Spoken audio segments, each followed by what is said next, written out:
Ladies and gentlemen, welcome back to ALLSMITH. Today I'm excited. I have a special guest. There comes a point where you realize your body isn't working against you. It's speaking to you. And learning to listen to those whispers before they can become shouts is truly important. But most people were never really taught how to listen. So today we sit down with a nutrition coach. He's based in San Diego, but he's all over the globe. And he helps people heal their gut, understand their hormones, and rebuild their relationship with food from a place of awareness instead of control. This conversation isn't about another diet or just a quick fix. It's about questioning the system, questioning the things that we've trusted from when we were really young, and understanding the environment we live in and learning how to make health feel like something that just becomes second nature, unconscious competence, something that we just do because it enhances the quality of our life. So if you've ever felt out of sync with your body, tune in, because this is where we start. Ladies and gentlemen, welcome Mike Schmidt to the show. Thanks for having me on, Bryce. I'm truly honored to be here. I love the way this worked out. Like, we've chatted for a little bit. We've had some mutual friends. And even in our 10-minute conversation offline, like, bro, we're cut from the same cloth. This is going to be really fun today. Like, those of you listening, turn up the volume just a little bit, because today's gonna be dope. Agreed. Dude, where did this journey kind of start? Like, where did you get that itch of curiosity to be like, you know what, like, something's not landing. You're getting certain symptoms. You're just kind of being an observer of the world. You're a young kid at the time. Where'd you kind of want to push against the grain and scratch that itch? Yeah, I love that question. It's the perfect one to start with. I think, honestly, like, intuitively, I've always just had that feeling within me that, like, there's just something more out there for me and I'm just different in some sort of way. And I think a lot of the inspiration comes from my childhood buddy who I alluded to, before going online here. And we just grew up as athletes. We were always frolicking around, just wanting to fully express, honestly. And I think that's like what we are born into this world as a fully expressed human until we get older and all these conditions get put onto us. But yeah, I grew up as an athlete playing basketball, lacrosse, baseball. And I always just had this like burn it off mentality. Like, I could just eat whatever I wanted, buffalo chicken calzones, Subway, Pop-Tarts. Like, it doesn't matter because I'm not gaining weight. I'll just burn it off. And all throughout like middle school and high school, it was really like a decade-long journey of suffering from chronic acne and hemorrhoids. And I didn't know where it was coming from, why it was happening. And, my journey through the Western healthcare system was just, dermatologist to dermatologist saying the same thing over and over, just drink more water, have more fiber, with like out any direction really. And I never had any idea that food might have something to do with it. And if I did, then obviously I would have acted on that. But I was taking the Proactive, I was taking tretinoin cream, I was taking doxycycline, which is an antibiotic to try to heal my acne. I almost did Accutane. I decided to hold off and not do it.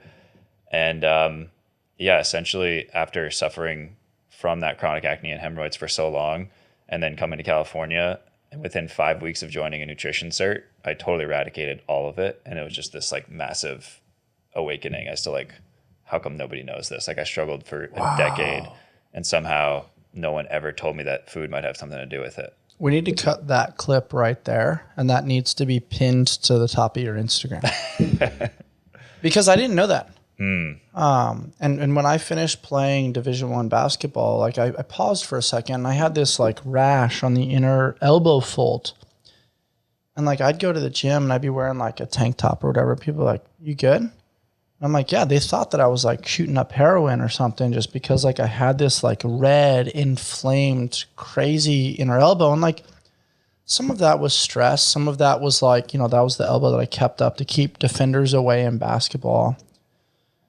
So there was just a lot of moisture in that spot. And then you think about like, okay, you're in the cold tub, you're in the hot tub, you might be swimming a little bit, you're getting exposure to different toxins and heavy chemicals. And then you're thinking about like, okay, your clothes, especially at Division I university, your uniform and everything is getting washed in this really strong detergent. So you have to put that in as a variable. And then you're thinking like, okay, what's going on psychosomatically? What's going on with relationships? What's going on with school? What's going on with travel? What's going on with food? Like all these variables have to be taken into consideration. But like you said, you have this issue. The world of Western medicine is specificity. Oh, I'll just give you Accutane. I'll just give you, some sort of dermatology support.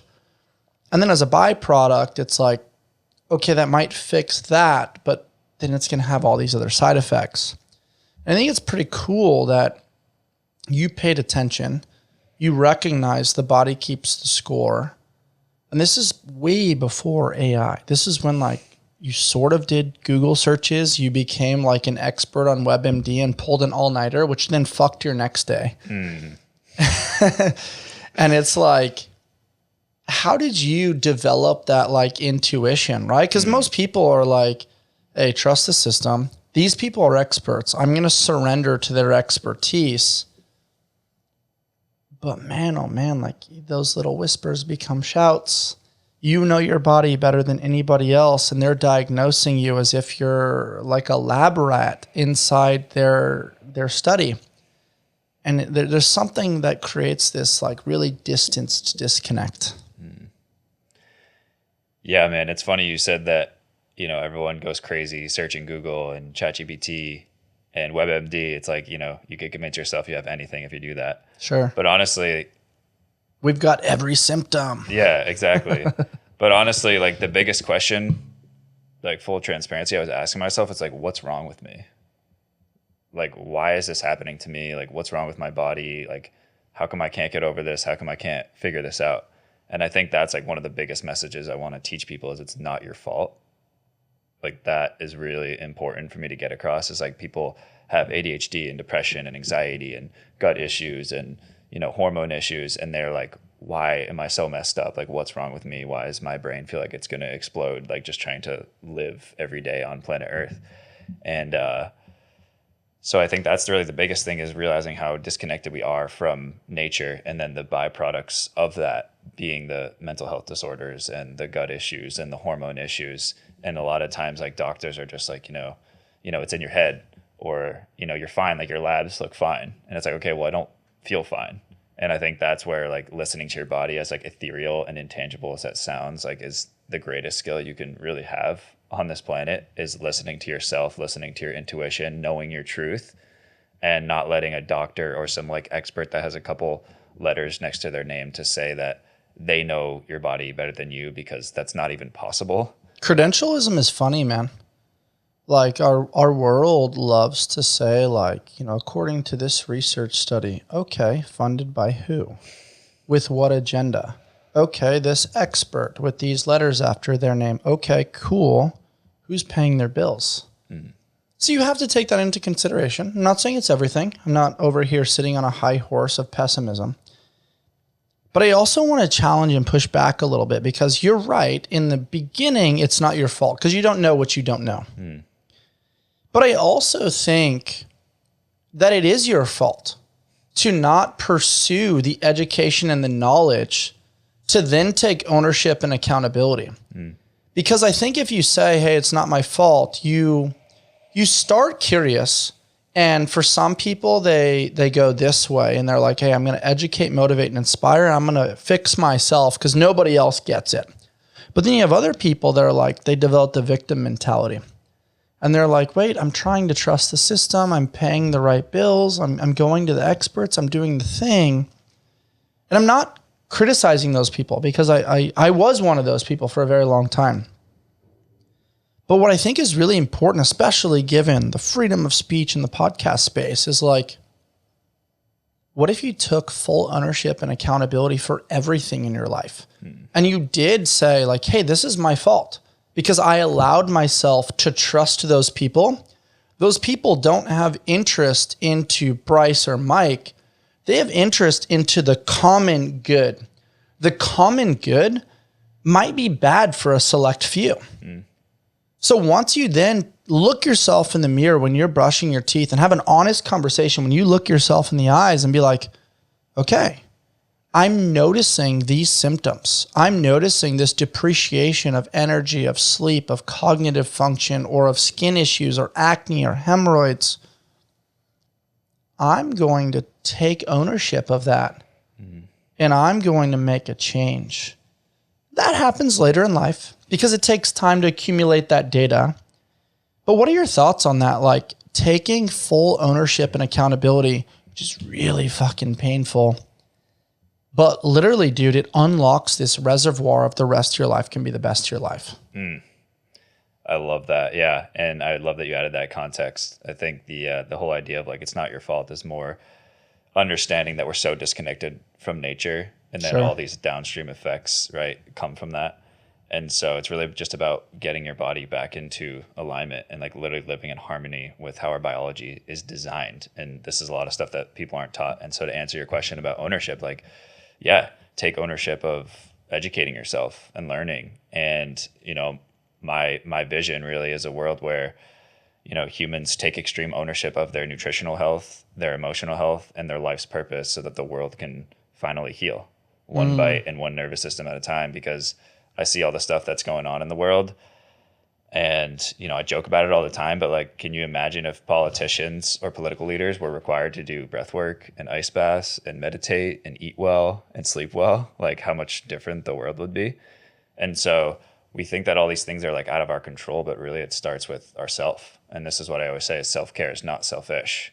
And oh, that's beautiful, man. Say that again. Self-care is not selfish. And you're exactly right, man. It's hard to take ownership. It's not easy. It's not always fun. But when you get the dopamine hit of like taking the ownership and then like seeing the result from that, that to me is just like the best feeling of all time. And I think that it's important to realize that your health choices don't just affect you. Like they affect other people around you, because if you don't take care of yourself and you feel like crap and you're putting your head down at the gym, or you're not letting someone pass through, you know, when you're driving through a stoplight or whatever it might be, like that ripple effect is so real. And wow. I've noticed that like when I'm happy and I'm healthy and I have good energy, like I genuinely want to help other people. I want to crack a smile at a random stranger who you have no idea what they're going through. And all these people, we see it all the time. You have all the money in the world, you have all the success, however society wants to deem that, and they're miserable inside. And so it's like you have to find out like who you really are and what you actually want, because we are taught, you know, 95% of us are just basically going through autopilot. Yep, I'm supposed to get a good job. I'm supposed to climb this corporate ladder. I'm supposed to, you know, make all this money and buy a house at this age and get married at this age. And there's nothing wrong with that. That can give you genuine fulfillment. But just because someone else is telling you to do something, or society has like basically hypnotized you into what you're supposed to do, like you might chase those things, you get there, and then you realize it doesn't actually make you happy. And so, yeah, I think taking ownership of like what you really want in your life, as simple as that sounds, is so important. And I think for me, it was during the pandemic and when I went through burnout.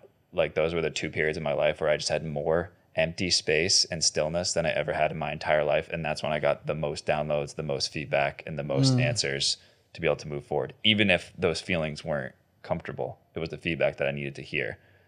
And the fact that you are willing to receive them, though, is huge.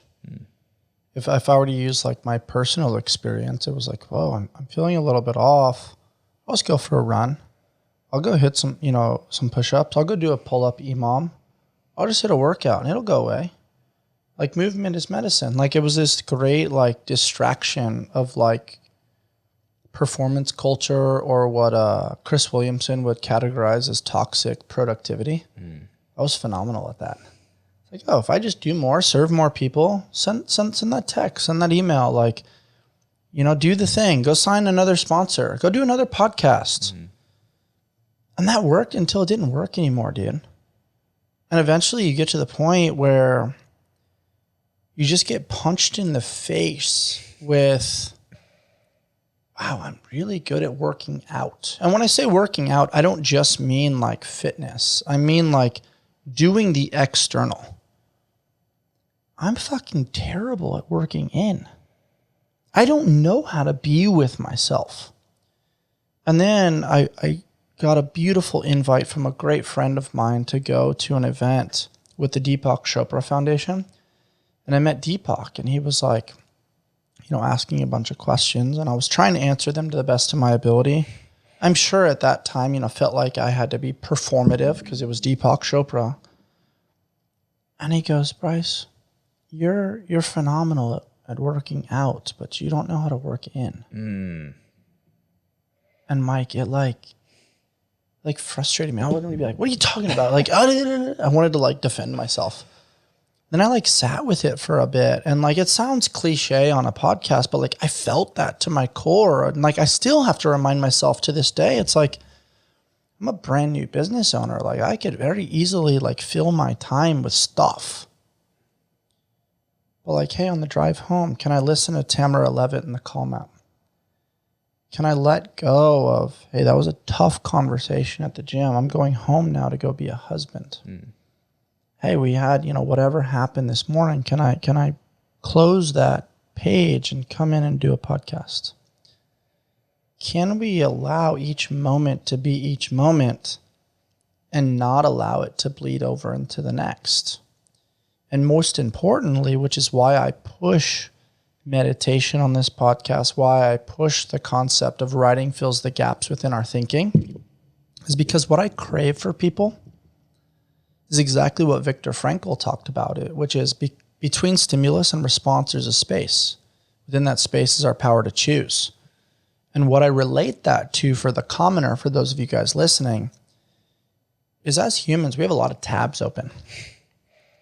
Right? And like, I relate that. I mean, I look at my computer sometimes. I'm like, why is that tab open? I'm not even using it, but it's open. And it's kind of pulling some of my attention. I'm like, I got to check in with the IRS. I got to check in, with what we're doing with editing. I got to check in with our taxes. I got to check in with client load. Apparel over here. It's like, oh my gosh. When you close tabs a little bit, there's actually a space between thought and response. And that's what I love about the podcast, because in the beginning, I felt like, oh my gosh, Mike, I got to fill every space. And then I learned from Jordan Peterson. I learned from other people that have been doing it a lot longer than me. And I'm like, whoa, they pause. And then when you go to the ocean and you watch, the ocean isn't just smashing waves all the time. Sometimes, but then it's like, wave, allow the outburst. Little flatness, wave.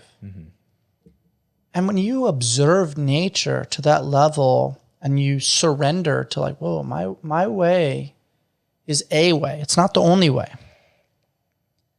There has to be this connective frequency that I think helps us learn, helps us surrender, and helps us evolve. What are you feeling kind of in relation to this? Because you're a human being. You get a lot of tabs open sometimes. How do you navigate that now in this new perspective season versus where you were before? Well, we've been hypnotized into like human doings, right? But we're really human beings. And I think that everything you just said there is perfect, like going at the pace of nature. And if we can just slow down and listen to that and do that, like we're going to get a lot more clarity. And I didn't realize, like, when I was going through my burnout, right? I was doing my corporate job. I was doing, my own nutrition business. I was in a relationship that didn't serve me. I was like, honestly, doing ice bath, sauna, fasting, like meditating, reading a book every morning. Like everything was like dialed in, but too much of anything is never a good thing, right? And I had a lot of tabs open. I had a lot of leaky energy. And this is what I always say to my clients is like, your leaky gut really starts from your leaky energy. Ooh. And I think it's such a good point, because it's like, it's one thing physically to have literal tabs open on your computer, but oftentimes it's just kind of a byproduct of like what's going on within. And like if our attention is scattered, then our energy is going to be scattered. And if you have diluted focus, you get diluted results. And I'll be the first to admit that I've been guilty of that. And it's still something I work on to this day, because you have processed food that distracts you. You have social media that distracts you. You have toxic news. You have reality TV. You have all these things that literally are designed to pull your attention away and to drain your dopamine. a lot of people talk about calorie deficit, but I believe it's more of a dopamine deficit. And it's like our hardwired biology has just been totally stripped from underneath us. And so, yeah, I think learning what doesn't serve you and like having the courage to, like you said, surrender and let go of that is really powerful. And I think there's a lot of fear behind it because the nervous system just loves familiarity, even if it doesn't serve you, right? It's like, why do people get lung cancer and still smoke cigarettes? Why do people have, cancer and still drink alcohol? Or why do, people who are 300 pounds still eat processed food? And it's like, because the nervous system is always trying to regulate itself. So it doesn't matter if it's shopping, eating, scrolling on social media, porn, like whatever it is to distract you, it's just a way to regulate your nervous system because it's so overwhelmed in the modern day world that we almost like can't even take it because of all the physical and mental and emotional tabs that we have open all the time. You're a smart dude, man. You've been around the block a few times. I want to touch on the land of comfortable complacency. And so when I was trying to figure out the transition from professional high-level CrossFit into entrepreneurship, I wasn't really ready to let go. Like my body could still do it, but like my physiology and like some of the injuries that I was navigating couldn't. And I felt like, oh, if I let go of this, I'm going to be loved differently. I'm going to lose sponsorships. I'm going to lose credibility. I'm going to be less than. And then I ended up at Laird Hamilton's house and we were just like working on stuff in the pool. He was navigating his hip injury at the time before his hip surgery. I was navigating stuff with my elbow and we were like playing with the dumbbells in the pool. And I just remember a moment where his daughter goes, "Daddy, let's play Marco Polo." We dropped everything. We played Marco Polo and it was like super fun. And honestly, I was so out of breath. She was so good. And she was like kind of long. Yeah. She had that like Gabby Reese body and was like really long and like was very water competent, which I'm not. So I'm like trying to be quiet and trying to stay under the water. And then eventually that translated into him and I screwing around in the sauna with like oven mitts trying to do assault bike intervals. And then that led to like, hey bro, get in the cold plunge. And I'd never done it before. He didn't even know that. And I didn't want to tell him. So I like got in, I acted like I was like, I tried to like act like I'd done it before. Mike, it was just like such a euphoric experience that I was like, whoa, I can't be on my phone here. I can't perform. I can't like flex capacity or athleticism or anything. I actually just have to be here. I have to endure this and I have to surrender. And I was like, fuck surrender. Like my ego doesn't want to do that. I'm a fight. I'm a fighter, man. I was like, bro, when you fight the cold, you ain't going to win that. And so it was just like a really disruptive moment of transition from the land of comfortable complacency, which is, hey, I get all this external validation and, probably more clients and more public notoriety and more Instagram, whatever, when I'm this whatever athlete over here that the world perceives as like doing the thing. But inside it was like, I'd go into a CrossFit Metcon and I'm like, I don't want to do this anymore. Like, not that it's bad. It's great for certain people in certain seasons, but like that level of capacity is leading to like me limping when I'm walking my dog, like struggling to drink a cup of coffee because it's just like too much dynamic pulling for me. The volume was too high. I was like 32 to 34 in that window. And like, I wasn't old mentally or by any means, but I was like, oh, I got to just hang on to this thing. And I wasn't, my ego didn't want to surrender to it. And then finally, like things started to happen, thinking about God. It's like, I thought it was coincidence at the time. Oh, God removed, those things based on injury because, my stubborn ass wasn't willing to change. And then it was like, my mom then gets diagnosed with terminal cancer.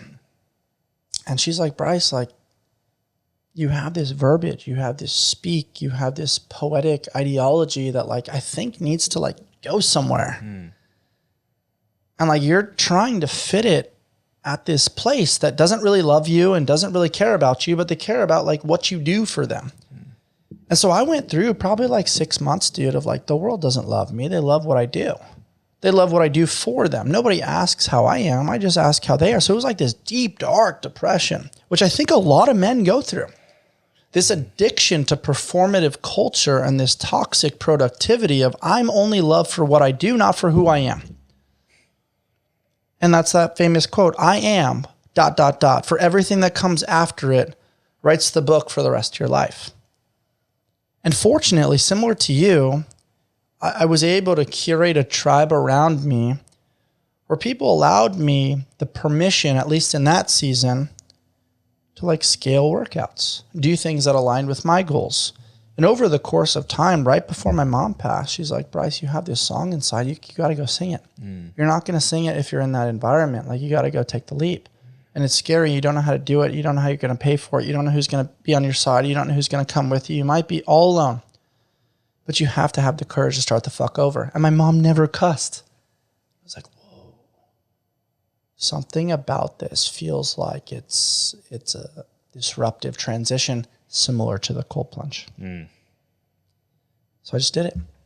Didn't know what the path was. Didn't know where we're going. I mean, we're a year and change into this, 18 months roughly. And I'm sharing this because I know you, of all people, can relate to that. Where it's like you had this corporate job, you had this relationship, you had all these things that felt secure. And to the world, it's like, I got this figured out. Like, I'm a good looking, fit young man. Like, follow me. And then you're like, whoa. My head, my heart, and my soul aren't in alignment. I'm seeing things and feeling things that are disruptive. I'm going to challenge it a little bit. And I'm going to do things against the grain because this doesn't feel like it's my life's purpose. Yeah. How did you learn to trust that? Well, first, I just want to say I got full body chills when you said that your mom gave you that advice, you know, with terminal cancer. I mean, that to me feels like a divine message, right? Like, I think when someone gets to that point, like really realizing how precious life is, like they're just going to tell you the truth. And it's really cool that you got that from your parent, right? It's like encouraging you to be your real self and to speak your truth. I think there's a lot of people out there that don't, you know, receive that. And it's not, you know, the fault of parents. It's just like something that we're not really taught. And it's like, it's all love, but I think sometimes it's unconsciously this like conditional love. It's Sure. like, okay, like, how's your job going? Or like, you know, all these kind of these like superficial questions instead of, like you said, like, how are you actually doing? Like, and then most people just say like, oh, like I've been busy, I've been doing that. It's like, no, I didn't ask you what you're doing. I asked you how you're doing. And yeah, man, going back to like if you grow up as an athlete, like you always just kind of have this like thing within you to be like, I need to perform, I need to prove, I need to do all these things, which can get you really far. And I think I've heard you say in a couple of your other podcasts, like it works until it doesn't work. And that's, you know, it's just kind of how we've been indoctrinated into this world, is just to keep pushing, especially as men, right? And that can be really toxic because I have always found that like if someone's not really telling you how they're doing, if, you know, you're out at a happy hour or you're, you know, with some people in some sort of social setting, like, oh, how you doing? Yeah, I'm fine, I'm good. And then, you know, the other person's like, yeah, I'm good, I'm fine. And it's like the person that asked the question, you know, was actually genuinely wondering how that person is doing. And the person, you know, saying the answer is not telling the truth. And then so the person, you know, giving that question also feels like they are not safe to tell the truth, right? And so I think when it comes to like men's health, especially, and like vulnerability, for me, I just kind of like tell my story. And I try not to attach much more than that. It's really just telling the story. And, you know, when I went from my corporate job to my business, it was kind of like, you know, you have this plan. You know, when I first started my business, like things were going great, telling people like how to read ingredients and how to read labels and how to do all this nutrition stuff. And then the world kind of just like slapped me in the face and was like, okay, you're pushing yourself way too hard. You're trying to prove way too much. And it was the first time in my life when I left my corporate job that I actually had like space in my calendar. And I went from the guy that was like waking up at 5:30 in the morning, doing all these things, doing the ice bath and sauna. Like those things are awesome. But like I said, too much of anything is never a good thing. And then I like was hitting the snooze button like 4 times, could barely get out of bed by like 9 a.m. And I chalked it up as like procrastination and ADHD and anxiety and all these things. But really it was just my body saying, hey, Mike, like the way you're doing things, like obviously isn't working anymore. And so I think one of the things I like to say is that like rest is work. And like literally changing your relationship with rest is one of the best ways that you can get the answers you're looking for. And usually we try to find the answers by doing more and pushing through more. But the reality is you have to just release the resistance, kind of like open the dam instead of continue to push through. I mean, it's literally physics. This little thing right here, it's pretty cool. One of our missions with ALLSMITH was to find affordable brands that we can partner with that seamlessly fit into people's day-to-day lifestyles. And the Kalo current ring absolutely does that. It's non-invasive.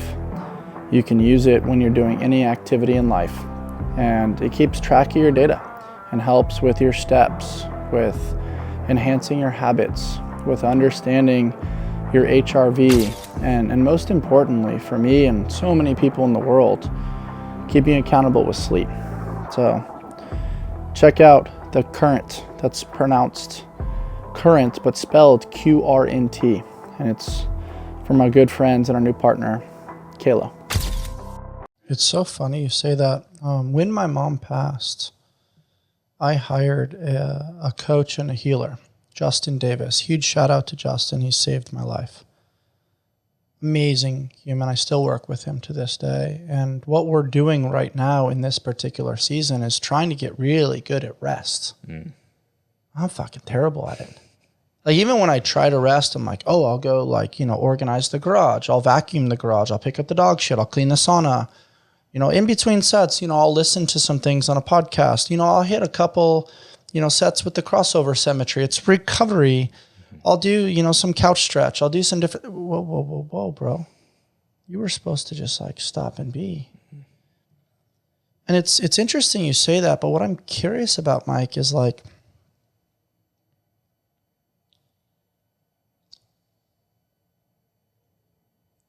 how did you recognize in that separation and that transition from corporate? You got the W-2, you're making the money, you've got the health insurance. Like, what was that gap? What was that gap where you're like, well, I've got this song, I want to go do the thing. And then a quick little follow-up to that, which is really funny, which we should absolutely discuss, is when you first start something, people are like really romanticized by that, because they're like, dude, you're following your dream. I've heard you talk about this. I knew you had this song inside. Like, you're doing the thing. This is great. And, like, to relate that personally, it's like, hey, your mom just passed. I love that you're following the thing. For the first, like, 5 months, like, everybody was my number one fan. But then it was like, hey, like, there's no going back. Like, this is the new path. And people start to think, like, oh, following you is expensive. It takes work. Oh, I have to look at all the ingredient labels. Like, I feel like I've got Big Brother over my shoulder now, and everything that I eat or everything that I do. And we're very similar in that way of, like, we're trying to guide people towards their peak expression.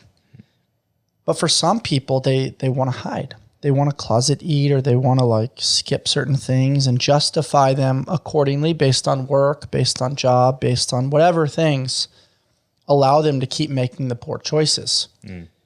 And you and I talked about offline, like, the highest form of love is truth. In that gap, in that transition, what was it like where everybody's your number one fan to, holy shit, I'm running a business and I actually need reoccurring revenue and I need actual buy-in versus just fan people that are sort of along the ride just because? Yeah, I think a lot of me leaving my corporate job was planning it out, making sure I had, a certain amount of savings to last me a certain amount of months, but also knowing that there were, like, 2 months in a row where I literally made more money in my coaching business than I did in my corporate job. So it's like almost like my primal brain of conserving calories is like, how am I going to work 40 hours and make this much and then, have a few calls and, like, impact people and do what I love in a couple hours? It's that beginner success, which is what allowed you to take the leap. Right. But now the question becomes, does that last? And sometimes for some people it does. For some it doesn't. Yeah. So honestly, for me, it was like 2 months before I left corporate, I started getting, like, gut health issues and afternoon energy crashes, like sometimes as early as, like, 1 p.m. and sometimes even, like, 11 a.m. where it was just, like, this noticeable, like, okay, this isn't just, like, I'm tired. Like, this is a like chronic fatigue and I just get hit with this wall like every single day. And so that's where I just realized how much like our emotional health and our stress is sometimes, you know, just as if not more important than like the foods we're eating and, you know, the movement that we're getting in. Because if your body's in survival mode, then it can't really get any fucking thing done. Yeah. And I learned that the hard way. And so that was my body speaking to me. And I realized that I went through 16 months of burnout, which it was, again, depression, anxiety, ADHD. And I realized that I was depressed because I needed deep rest. And like you said, it's like, oh, when there's any little micro bit of silence, you just want to like fill it with something. And sometimes it's actually harder to do nothing than it is to do something. And so yeah, it's definitely not all sunshine and rainbows being an entrepreneur. And I think there's a lot of, you know, influencers and content creators and coaches out there that just paint this beautiful picture. And for me, like, you know, there's a lot of that, and there's truth in that, but there's also truth in like being depressed, going through like this journey of education around emotional health and emotional intelligence that I was never aware of, because I was doing the ice bath, I was doing the sauna, I was eating perfect, I was sleeping well. And I would eat, like sleep 8 hours, but still wake up feeling like crap. And so clearly there was something that I didn't know. And it was like this next version of me that I needed to learn to become the next level entrepreneur I was trying to become, which was a more boundaried person, a person that, yeah, ironically needed to take a little bit of his own medicine and pour back into himself, because you really can't pour from an empty cup. And I would say boundaries are probably the biggest thing that's like changed my life. I still struggle with those. I'm getting better at it. But I mean, especially when you're running a business, everybody's got a different story, right? And so there's, you know, hey, this person's going through divorce. This person's got financial challenge. This person's running late on their schedule because work grabbed them longer. This person's going through an injury. This person's going through, you know, menstrual issues. This person has, you know, a car accident that they navigated. And when you have this discrepancy, you're like, okay, I want to challenge Western medicine, which only gives about 7 minutes per person. You're trying to carve out space for people. You're trying to take an honest intake of like not just food, but movement, mindset, sleep, morning routine, evening routine, habits. Let's take a total intake around what we describe with ALLSMITH, the 6 F's: faith, family, fitness, finances, fun, and fashion. Based on those, you know, what information can we gather? And where are you if we were to give a 0 to 10 scale on those six F's? Just a basic intake. Takes a lot longer than 7 minutes. And so if you're going to do that and actually be there with people in their season, but then you're also available via text, you're also trying to create content, you're also trying to be on podcasts, you're also trying to have a clean home, you're trying to take care of yourself, you're probably trying to coach people or be on other calls that are on your calendar that day. People are viewing you as like, hey, I'm paying you, you provide me what I want and need. But then there's extreme boundaries in Western medicine of like, hey, here's your appointment time. The nurse is going to see you to take vitals. You're going to fill out this questionnaire. You're going to see this doctor for 7 minutes. They're going to provide you a prescription. Then you're going to get the hell out. You and I are trying to do things a little differently. Yours is more food related. Mine's more movement and mindset oriented. The world doesn't respect our craft.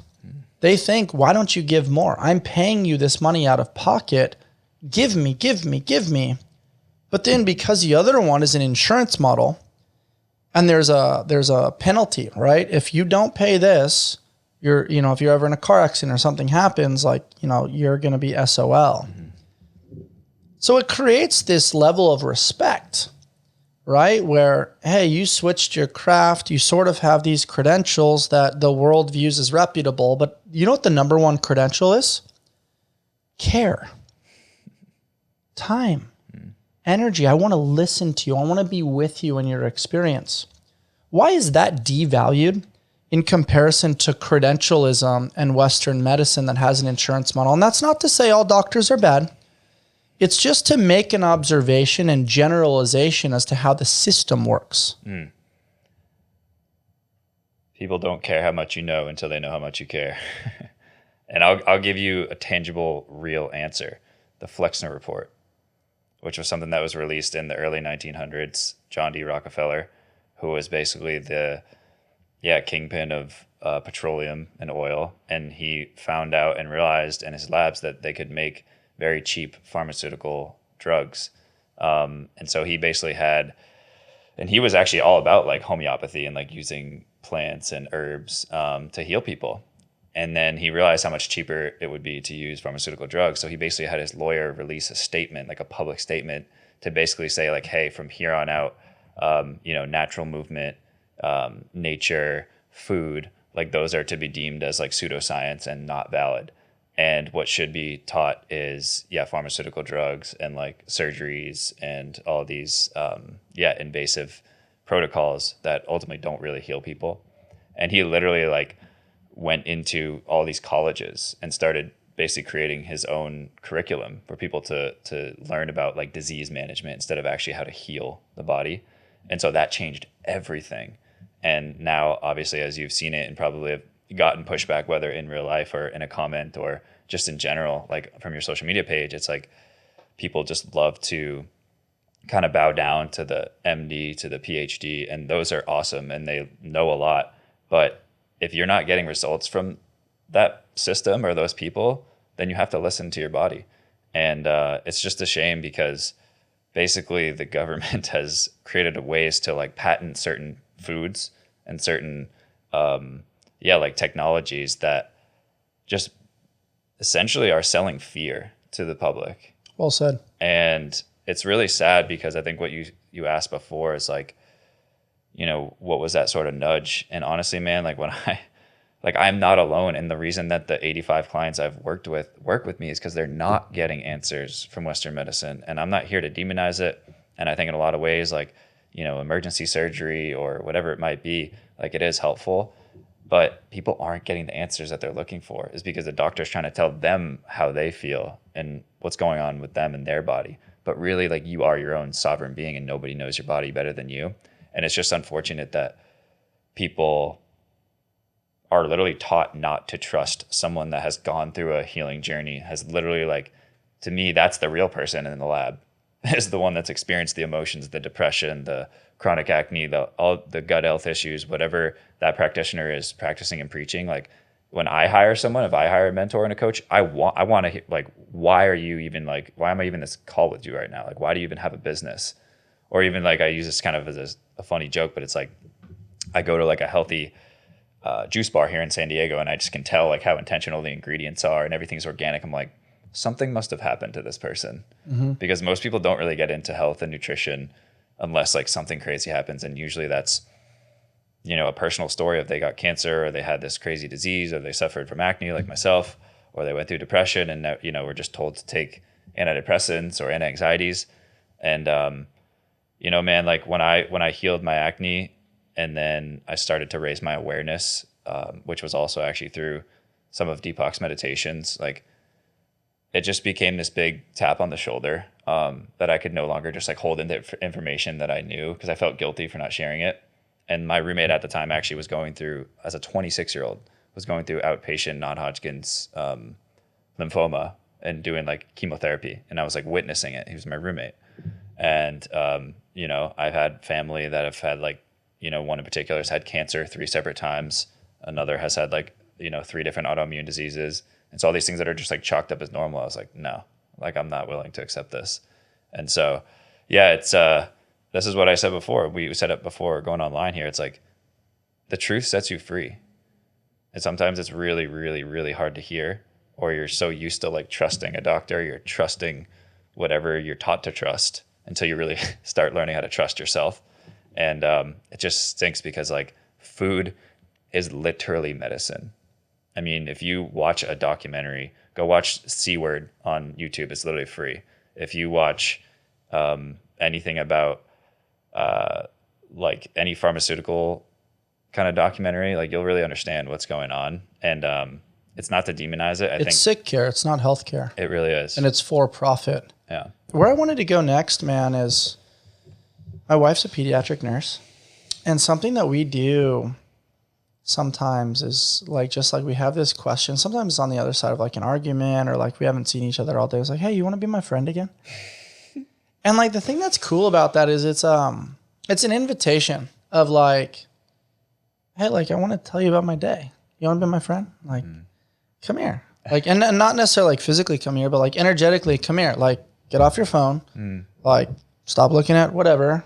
Like, be here with me for a second. And like taking it back to what we were discussing before about like the medical industry, like how cool is that? If like a doctor was like, hey, you want to be my friend? Like, tell me about your life. Like, tell me about like what's been going on recently. Like what symptoms you've been going through. And like think about how that like softens that like middle tensionous ground of like, I'm Dr. So-and-so, you're in my office and we're going to discuss this symptom that you put on this sheet or whatever you called my secretary about. That feels like, ugh. But if the conversation becomes like, hey, you want to be my friend? I want to learn more about you. Tell me. And then like, you know, instead of it just being one-sided, you could share a little bit of your experience. Hey, you know, I'm going through that, or I went through that, 20 years ago, or my son or my daughter went through that. Like now there's this like mutual connective tissue around like vulnerability. But there seemingly is this hierarchy that's created based on marketing. Right? Like I'm coming to you. Why should I come to you? You're supposed to be above me. If I'm going to tell you my symptoms, you're supposed to be up here and fix mine. It's weird to me. Let's unpack this a little bit because I think that's like the way the world views it. They love to use phrases like, oh, if I'm talking to an expert or if I'm talking to this person that's like, blah, blah, blah. It's like when people ask about like who I am in fitness, I'm not like, here are my credentials. This is why I'm an expert. I'm like, no, I just happen to explore in this space a little bit more than you sometimes. And I've learned a couple things. And I'm happy to share that experience and customize an approach for you in this moment. But you know your body better than I ever will. So the best thing I can do is actually just listen, be a sponge, and then curate something based on your inputs. I'll try to create the best outputs, but you have agency over those outputs too, which is why we use a dry erase board that can be changed. And so I'm curious your thoughts around this. Like, how do we create a safe space between wellness expert and said patient? That is the missing piece. You nailed it on the head there. And it breaks my heart, honestly, because I think people don't even realize that they're not actually thinking for themselves. They are copy pasting what the experts are telling them to do. Or they said I should do keto. They said I should do carnivore. I should only fast. And it's like you aren't listening to your body. You're listening to everybody except your own body. And to your point, like it's just this system that we've been hypnotized into, that we're supposed to trust a doctor, that we're supposed to do all these things because that's just what we're taught. And it makes sense until it doesn't. You go for answers and then you don't find them. And that's what I found in my, acne healing journey. And I've talked to many clients, many potential clients, many family members, many friends that are like, I went to the doctor because like something came up and like we were trying to figure it out and like they don't know what caused it. I'm like, yeah, no shit, because like they don't know what caused it because they don't know the root. And that's what most Eastern medicine and holistic practitioners do. They study the root. Whereas Western is like literally like, okay, here is disease A and here's like, pill B to solve it. What's interesting, Mike, is that you're spot on. I agree with you. But if we were to look at like a computer and how it downloads information, like humans are downloading information, let's even go into the education system. Memorize these things, Mike, so you can take a test. And then based on that test, you're assigned a score. That score determines your future or determines your self-worth. So now we're taught when you get this information from expert or from textbook, which you don't even pause to be curious around, like, who's the expert? What's the agenda of the textbook? Who's funding those things? Like, we're just accepting it for what it is from a young age, which I don't like fault a young juvenile child for that, because they're just an active participant in the system. As you get older, like I'm a huge believer in like question everything. As a coach, there's certain times where like, I prescribe something based on my knowledge and, whatever credentials and letters I have after my name. But like certain people are like, hey, I've done that before. It's not served me well. And I'm like, cool, let's get creative. Let's find another alternative that provides a similar value, but is a better pattern that aligns with your body. I'll just use squatting as an example. I'm 6'4", 225 pounds. I use like these hack squat machines over at the Compound Lifting Club now. I don't remember the last time I had knee pain. I can now go to Joshua Tree and rock climb. I can run. I can jump. My body composition's better than it's ever been. But when I was squatting 400 plus pounds with a barbell every single week for over a decade in the CrossFit space, the world gave me validation like, you're strong, you're doing the thing. I felt like shit. My body didn't want to move the barbell, but it loves moving things in a slightly different pattern that's in alignment with my body composition and my goals. And I'm not saying I'm, on some high horse and I'm different, but it's like I heard Gronkowski talk about, hey, I haven't touched a barbell since I was in the NFL. Christian McCaffrey, Saquon Barkley, all these guys that moved a ton of weight in college that are just like, hey, my goal now, the best ability is availability. I'm going to shift my training protocol so I can continue to have longevity in my career in the NFL and do the task. The task is a slightly narrower than shoulder width stance, slightly hinged. When you're hinged and you're in that forward athletic posture on the balls of your feet, you're not front squatting 400 pounds. Front squatting 400 pounds is a very erect torso perpendicular to the floor in a front rack position that's completely unnatural to the human experience. And so the point that I'm making in sharing all of this is like, we create these ideologies based on science experiments in relation to lab rats. Humans aren't lab rats. They're malleable. Their sleep changes. Their mindset changes. They're triggered by things. There's traumas that happen.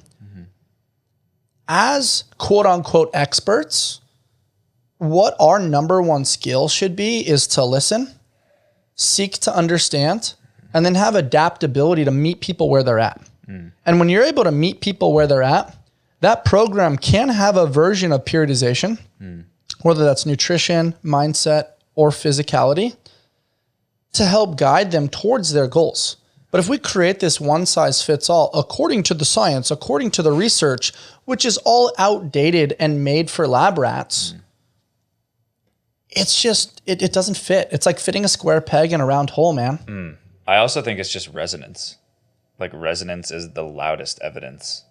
Something you feel inside of your body when someone speaks and you go to their social media page and like, you just feel like you can trust them. They seem authentic. They seem genuine. They're transparent. Like they have a genuine story. They've overcome it. You're like, okay, like, I don't know what it is about this person, but like, I want to listen to them. Like their energy is just there. And that's, I got hit with a sponsored ad and ended up hiring this mentor that totally changed my life. And it was when I was going through 16 months of depression and didn't know how I was going to get out. And, all the doctors would basically just say is, yeah, like, take these antidepressants. And honestly, I got to such a dark place, I'd say like 4 separate times where I was like, okay, maybe you just swallow your pride. Like, yeah, you're Mr. Holistic and all this stuff, but like it's getting pretty bad. Like maybe you need to do that. But I just knew like deep inside of me, that wasn't the answer. And did you ever take them? Did I ever take antidepressants? No. Wow. No. Yeah. That's impressive, dude. The fact that like, I mean, think of it as like a volume, right? And like that nozzle was turning and it was getting loud and loud and loud. What was that experience like for you? Because I've been there before. I remember like leaving a buddy's house, finding some information that I wish I never heard at the time and being like, hey bro, I'm jumping off the Coronado Bridge. Like, I don't want to do this anymore. And like, I was thankful to have a tribe of people that were there to love and support and help, shift my headspace in that moment. But what was that experience like for you? Because it's one thing to like say it on a podcast. Most people hide that underneath the curtain. But I also think most people have those thoughts on occasion. Not that it's like normalcy, but it's like you have a spectrum, right? Physiologically, if you're not sleeping or if you're having too much caffeine or you have financial distress or physical distress, you might be anxious or depressed. You're going to fall somewhere on that spectrum. And what I think is really cool about this podcast is like granting people permission to acknowledge like, hey, I had that feeling, but that feeling is not fixed. It's a malleable feeling that around the right environment, around the right tribe, with the right food, with the right movement, with the right natural medicine, with the right sleep, like that doesn't have to be your future. You can maneuver and fixate and play and then eventually get down the right path. But in the moment, we can't see that. Yeah. Dude, I think there's this big like macro level subconscious, unconscious belief that like we aren't supposed to feel certain things. Like we're not supposed to feel sad, or like I have to do everything to like not feel sad. And like, don't get me wrong, it sucks. Like it sucks feeling sad and depressed, but you really can't see the light without that dark. And like we live in a world of polarity, right? You know, dark and light, and, you know, sun and moon. It's like we have to feel the sadness to feel the happiness. And going through my depression, like now the energy that I'm able to feel and the emotions I'm able to tap into is just like something I didn't even know was possible to exist. And like the amount of times where I just like wake up and literally have tears of like gratitude, like just for like being conscious and being alive. And this is why I think telling the truth is so important, man, because just because it's not covered in the news doesn't mean it's not happening, right? And I know a lot of people that have been on depression medications, and there's actually like a lot of nurses now that are like stepping up and like talking about this type of stuff. And especially if they're working nights, dude. Exactly. My wife just worked almost 30 nights in a row. Holy crap. And sleep deprivation's real, man. I mean, especially for emergency medicine doctors. My brother's one of those. And you think about new parents and what they're going through. You think about, you know, with everything going on in the world, like financial distress. I mean, gas now is over $6. It's pretty right. Like, you know, groceries are really expensive. Mm-hmm. Like I've got a few clients and good friends that are just like, man, when I make it to the next month, it's like a celebration because like we paid our bills. Mm-hmm.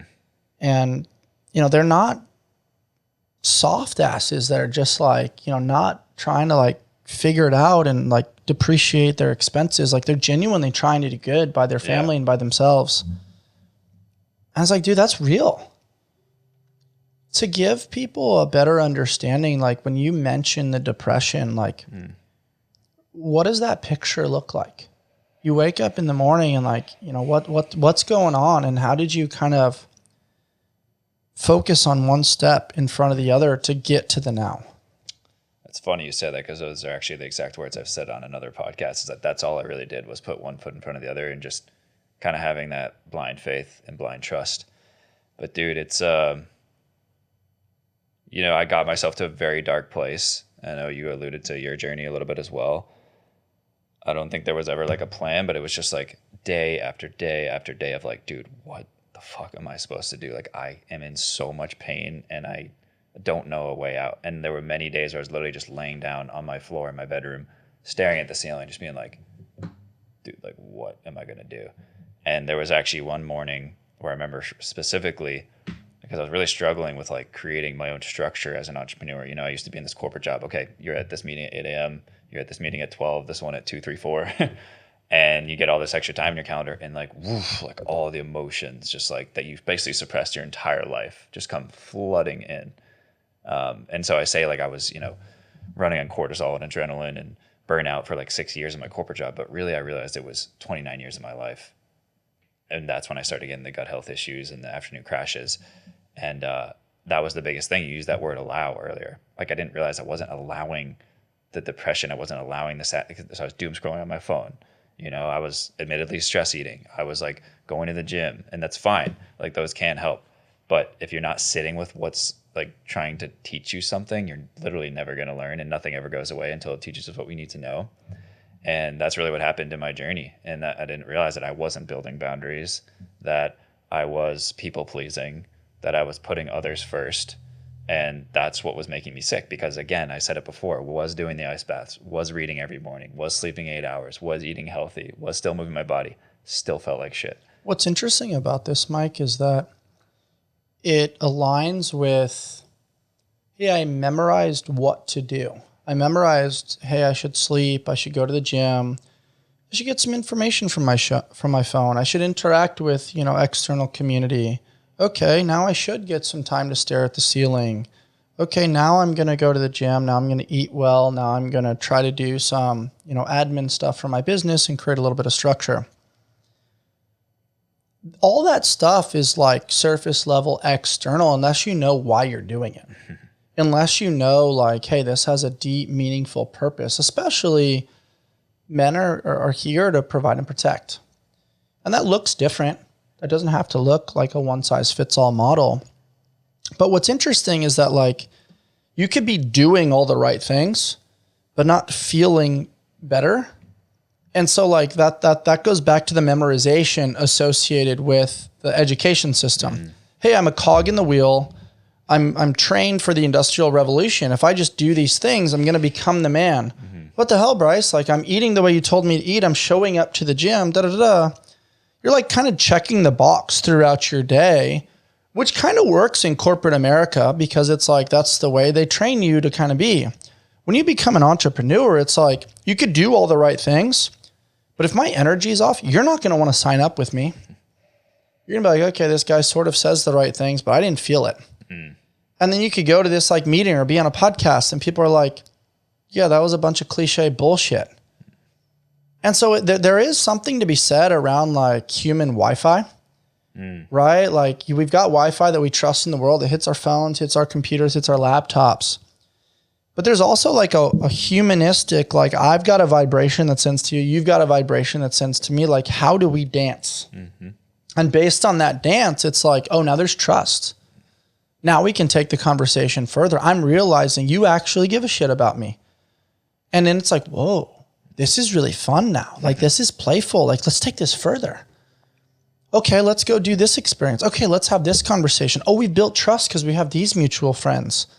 And all of a sudden, it's this like beautiful, energetic, playful, like now we're in the sandbox of, hey, you want to be my friend? See how that comes full circle now? But the world doesn't do that.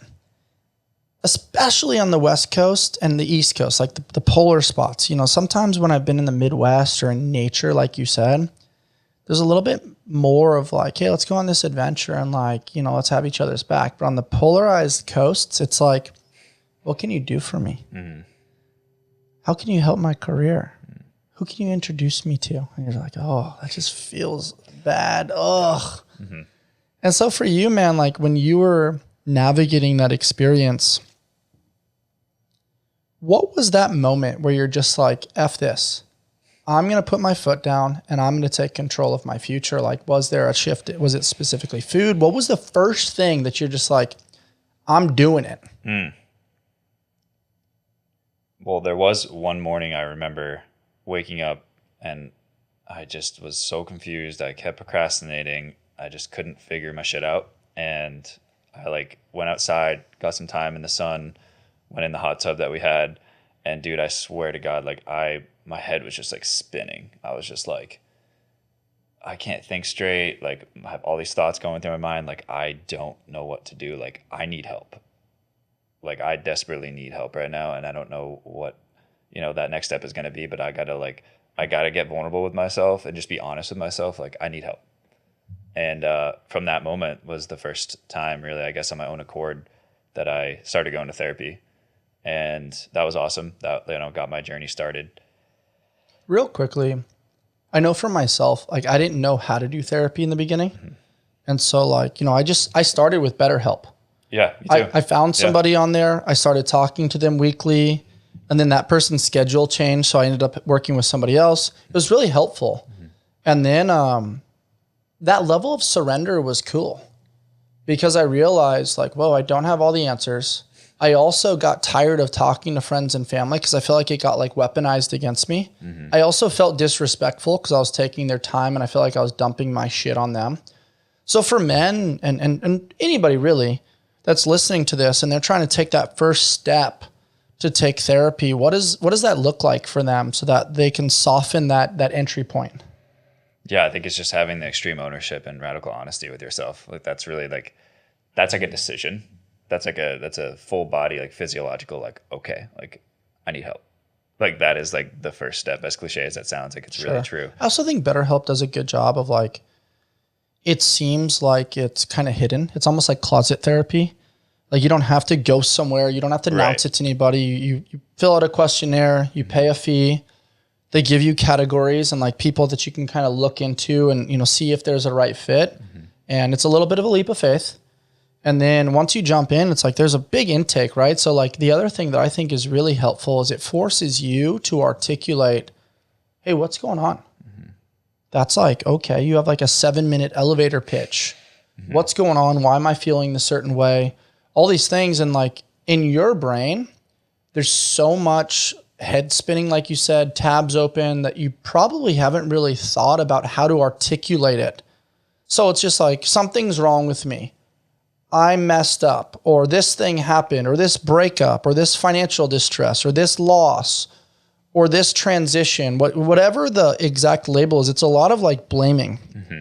Little do we realize that like most of the fingers are actually pointing at us and we can't really articulate it. So I think you're spot on in saying like, hey, it is extreme ownership, but it's also creating awareness. Hey, I'm going to speak to this brand new person that knows absolutely nothing about me. They're here to help. How do I give them the best tools to help me and help them help me? And so it creates this psychological clarity that I think is very important for anybody going through a hard time, because it's tough to just be like, everything's wrong. Okay, what does that mean? How do we like identify? Mm-hmm. What was that like for you to really like get clear with your verbiage, upgrade your operating system as far as communication, and create clarity for this stranger to then help you? No, it's funny you said that about the finger pointing. It's like when you point a finger at someone, you got three pointing right back at you. Like, it's so true. I love that. But yeah, I think just like that first step, again, just being honest with yourself and just feeling okay to like just talk about what's really happening. I think that's the power of the safe space. And I think people like talking to strangers because they don't have any preconceived notions about them. They don't have any past history with them. The person speaking to them doesn't feel like I have to say a certain thing to be received a certain way. And so, yeah, I think just kind of auditing your life of like, okay, am I actually happy? Like, am I doing what I like genuinely actually want to do, or am I just literally following what I've been told to do? And so for me, like, therapy was great because at that time I was just like really struggling with my mental health and my, financial stress and just navigating like that transition of becoming an entrepreneur. And I was like considering moving back home, and I was very much like in my logical mind of like, oh, I could do this. I'm going to make a pros and cons list. And that's not that doesn't help. And therapy totally changed my life. It was definitely the very first thing that I kind of did on my own accord. But I realized after like 4 to 8 sessions that I was kind of just repeating the same story over and over again. And it wasn't until I was actually introduced to hypnotherapy where I literally was able to rewire the limiting beliefs and the fears and the thoughts in my mind that I was like, I did one session with a practitioner and like just immediate tears. And, obviously like when you do therapy, that can happen too. But we actually like go into your body and into your emotions and into your brain, and you're like able to rewire that. That to me just felt like more progress. And so that kind of started my journey of like energy healing. And I then got into Reiki, which was probably the number one thing that changed my life and What's my energy. super cool about what you're saying, and it took me time to graduate to this, and I'm still working on like getting lower and lower and lower. But my coach and my healer used to say, get out of your mind and into your body. And I struggled with that. I always thought that the mind came first. And there's actually a great conversation between two thought leaders. I think it was Chris Williamson and somebody else. I love modern wisdom, big fan. And the question was basically, what comes first, the mind or the body? It was Piers Morgan. Okay. And he was like, Piers was like, I absolutely think the mind comes first. And Chris goes, I disagree.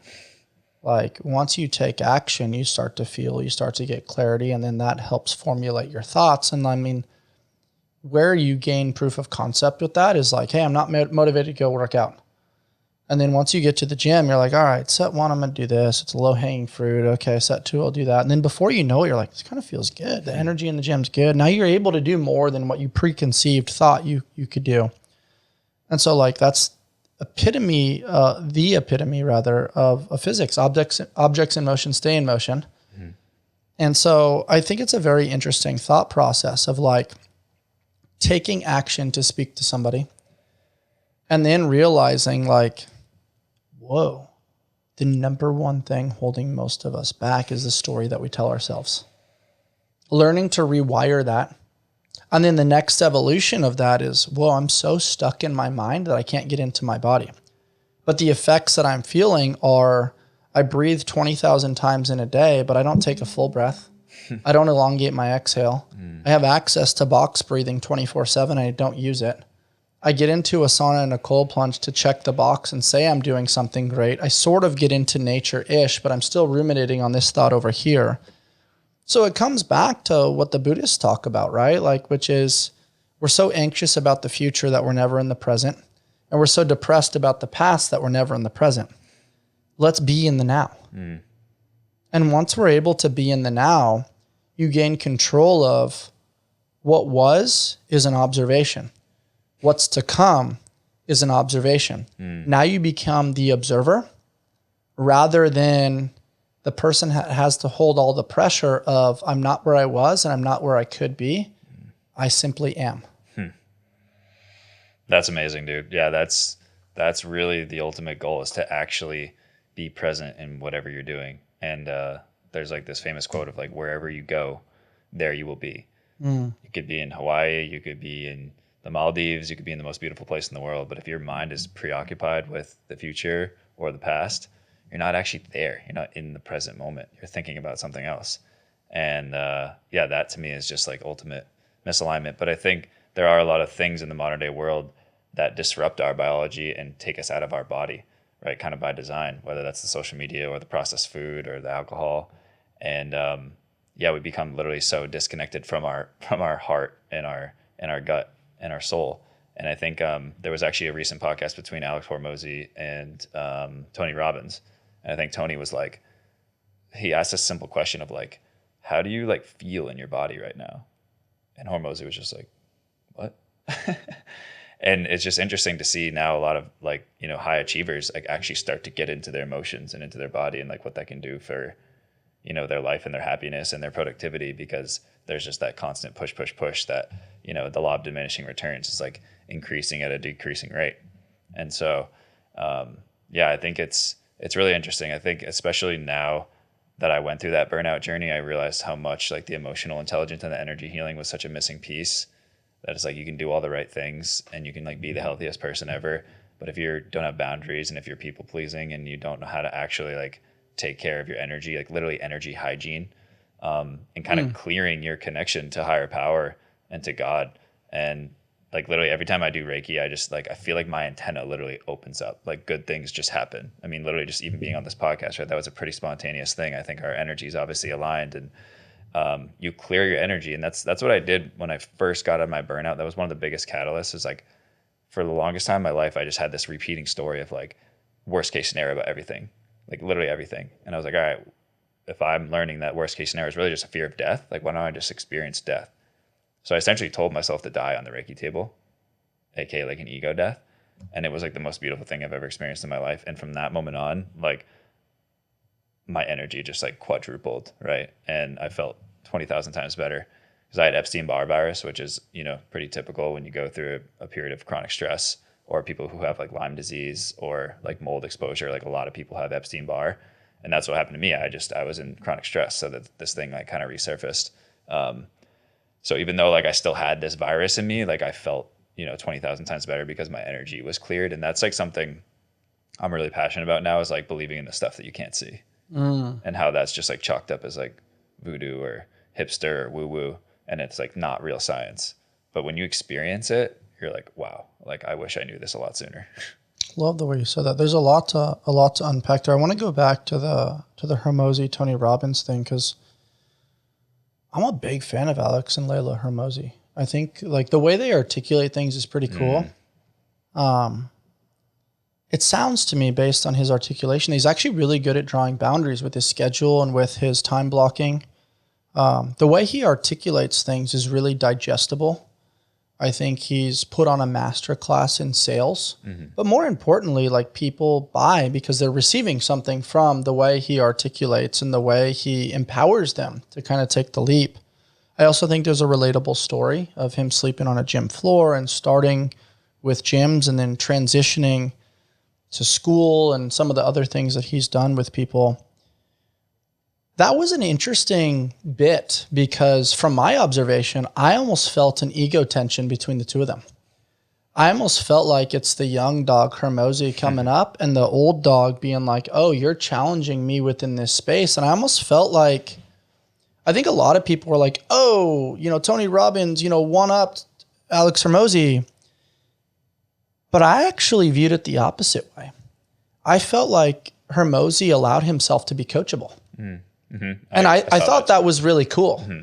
I thought that it basically became Tony felt challenged, and I felt like Alex Hormozi was like, that's cool.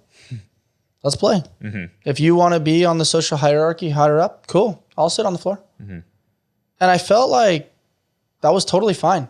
I didn't view it as like this deconstruct of Hormozi or anything like that. I mean, they're two very different humans. But I also am going to throw out a little bit of a judgmental piece, which is I believe personally that I was put on this earth to love and to serve. And now recently being married, marriage is, to me, I don't have kids yet, but it's one of the most beautiful, most sacred things I've ever been a part of. It's hard. A lot of hard conversation. It's so fun. It's my best friend navigating life all the time. But then there's, transactional components of marriage. There's the emotional components of marriage. There's the fun side of marriage. There's planning 2 schedules. There's 2 of everything now, plus, dogs and a house and businesses and all things. To do what Tony's done for as long as he's done it cannot be easy. But navigating the divorces that he's went through, I'm curious about that. Because Alex Hormozi maintains his marriage. Yeah, it's really impressive. He maintains this loyalty. I'm sure, based on his notoriety and fame, there's temptation. And something about that is a pillar. It's a variable that I'm curious about. And so when I observed that podcast, I think it's very important to note that softening is not demasculating. You don't always have to be the loudest. You don't always have to be the coach. You can be coachable. Mm-hmm. And going back to what you discussed or described as the deconstruction of the ego, part of being a man is understanding when to press the gas and when to press the brake. Mm-hmm. How have you learned that? In a world that romanticizes the man is at the top, the man's the leader, the man makes the rah. But not always. Sometimes you have to understand where and when to pick your spots. The strongest dogs don't need a bark at all. I think for me, man, that's a great question. And I think I just organically going through a healing journey and simply sharing it with people without attachment to outcome or how people will view me, just knowing the point of pain that I got myself to and how I never want another human to ever experience that again. That's really all it is. People always compliment me on my vulnerability, which I'm appreciative of, but it's really just me telling the story. And I think it's just another dogma, right? Masculinity. I'm not here to define the definition of it. All I know is that I feel good with how I carry myself and the energy that I have and have put back into myself and therefore give to others. And I think more than ever in the history of the world, we need safe space. And as you said before, a lot of men, we're kind of biologically wired to be protectors and providers. So we need to protect the space. We need to provide the space. And so many men are walking around like grown adult children because they haven't healed their inner child. They haven't healed their energy. They haven't learned emotional intelligence. Ryan Moresby said the same thing. Exactly. That's where I got it from. And something that's very interesting is that I learned this from loss. Holding space is hard, man. But it's not fixing. And as business owners, as partners, as thought leaders, as people in the space that people turn to when things are going wrong, sometimes your role is to hold space. Can you help define that for people? I know Rich Roll talks about it a little bit, but it kind of gets woo-wooed and thrown into the clouds. And I don't know that people really understand what that means. It's okay, so you just want me to do nothing. It's kind of, but also grant people the permission to flex their skills. Leadership isn't just about you doing, it's about empowering other people that their agency matters. Yeah, I heard this podcast recently, and this guy who's in the men's health space too said something to the degree of most like toxic masculinity is basically like, what can I do in this situation? Whereas like healthy masculinity is like, what does this situation need right now? Dude. And having the ability to take notes on that one. That one's gold. Having the ability to assess what the situation needs, that to me is like ultimate masculinity. It's like, you know, imagining yourself out on a battlefield, or, you know, you watch the movie Gladiator and it's like, all right, what's the next 10 steps that are about to happen? Like based on what this person said, or like there's tension over here with these people. You're hosting a retreat and you're noticing there's a lag of energy over here. Like, what does this situation need right now? Because look, like I have created an entire, you know, database of tools and resources when it comes to nutrition and, you know, mindset work and health and all these holistic healing tools. And I could literally just prescribe that to anybody. And I could say the same thing over and over on these group calls that I host. But what I do is I really meet people where they're at and assess what the situation needs. Because if I come in and saying, oh, we're going to learn about this workshop today, we're going to do that. But it's like, well, does that person need that? Because if they don't, then it's going to be a complete waste of their time. So it's like literally just asking the question of like, where are you at? Like, what's heavy on your heart and what do you need? And I love that you asked that question, because I think even from my, you know, journey before I've kind of gotten to where I am now, it's like you hear the word safe space, or like it's okay to not be okay. Like it doesn't really register in your brain until I guess you maybe go through that journey of pain. But yeah, dude, safe space is literally just allowing people to fully express themselves. That's really what it comes down to. And I think it's unfortunate because so many men and women don't feel that. And then they aren't their full selves and they're not fully expressed, or they're living their entire life at the identity of proving something to their father or proving to the world that they can do X, Y, Z, because they're not living in alignment with who they really are. And it's like, it just sucks because, right, the male suicide rate's 4 times higher than it is for women. Sure. And what if men just had more safe space? And I know you're doing a ton of work in that space, which is beautiful. And I think it comes down to expectations. That's what I'm hearing from you, which is unexplained expectations are premeditated resentments. So going to somebody going through a certain situation and be like, hey, I'm here to co-pilot your journey. Whatever's said here, we talk about this in the sauna a lot. It's like our truth box. It doesn't leave. I'm not here to weaponize this against you. Like, you have permission to word vomit here. You have permission to just like, we're navigating this in real time. Right. These are not pre-calculated thoughts that have been like, the fat's been trimmed and it sounds great for, you know, podcast clip. This is like real time, high stress, high emotion. Let's play within the space to try to help serve the common goal, which is to heal or to help or to simply be. And I know navigating grief for me, like I didn't know what that looked like. It arrived in weird spots. Sometimes it was like, fuck it. Like this is me angry at the world. I'm going to go lift heavier than I've lifted before. And I don't care if I get hurt. And that was bad. Fortunately, I didn't get hurt. But then other times it was like, I don't have it today. Like I just want to get out of this environment and I want to go get sand in my toes and walk through the ocean and not talk to anybody. But your presence, I really appreciate it, but I really don't want you to say anything. And then other times I just wanted to be connected to music or with my dogs or anxiously cleaning my house. And then sometimes there's a song and I just bawl my eyes out.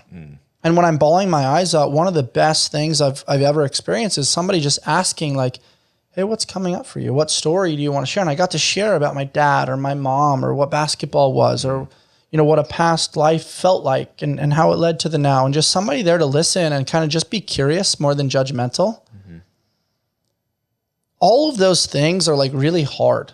But my hope is that through this conversation, people kind of use their discernment, use their intuition.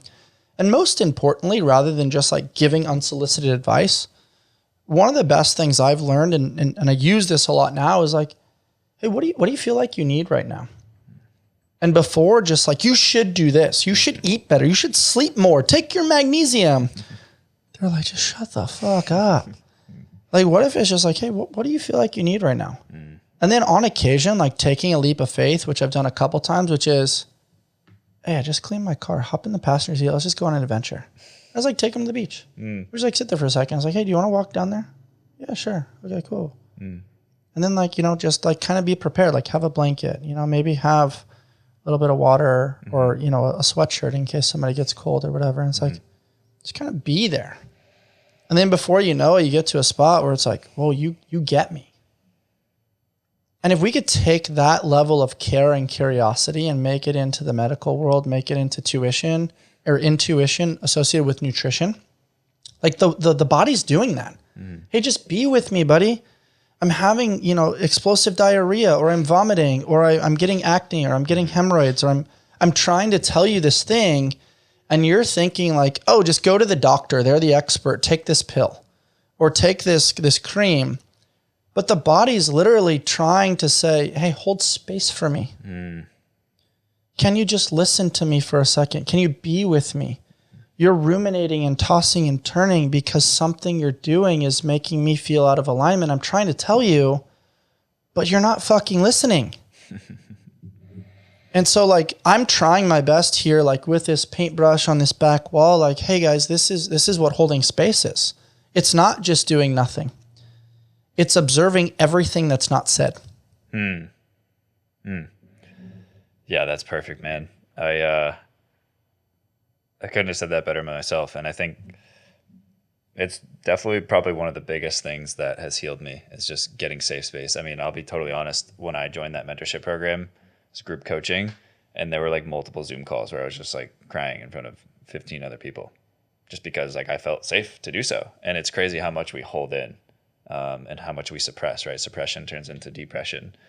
And it's such a simple thing. And honestly, even like when I do enrollment calls or I bring on new clients and we're doing these group calls, like it's just really refreshing because it's just like this space that they've never felt before. And they don't even like know how to describe it sometimes. They're just like, it feels right. Like it feels like I can just like be myself.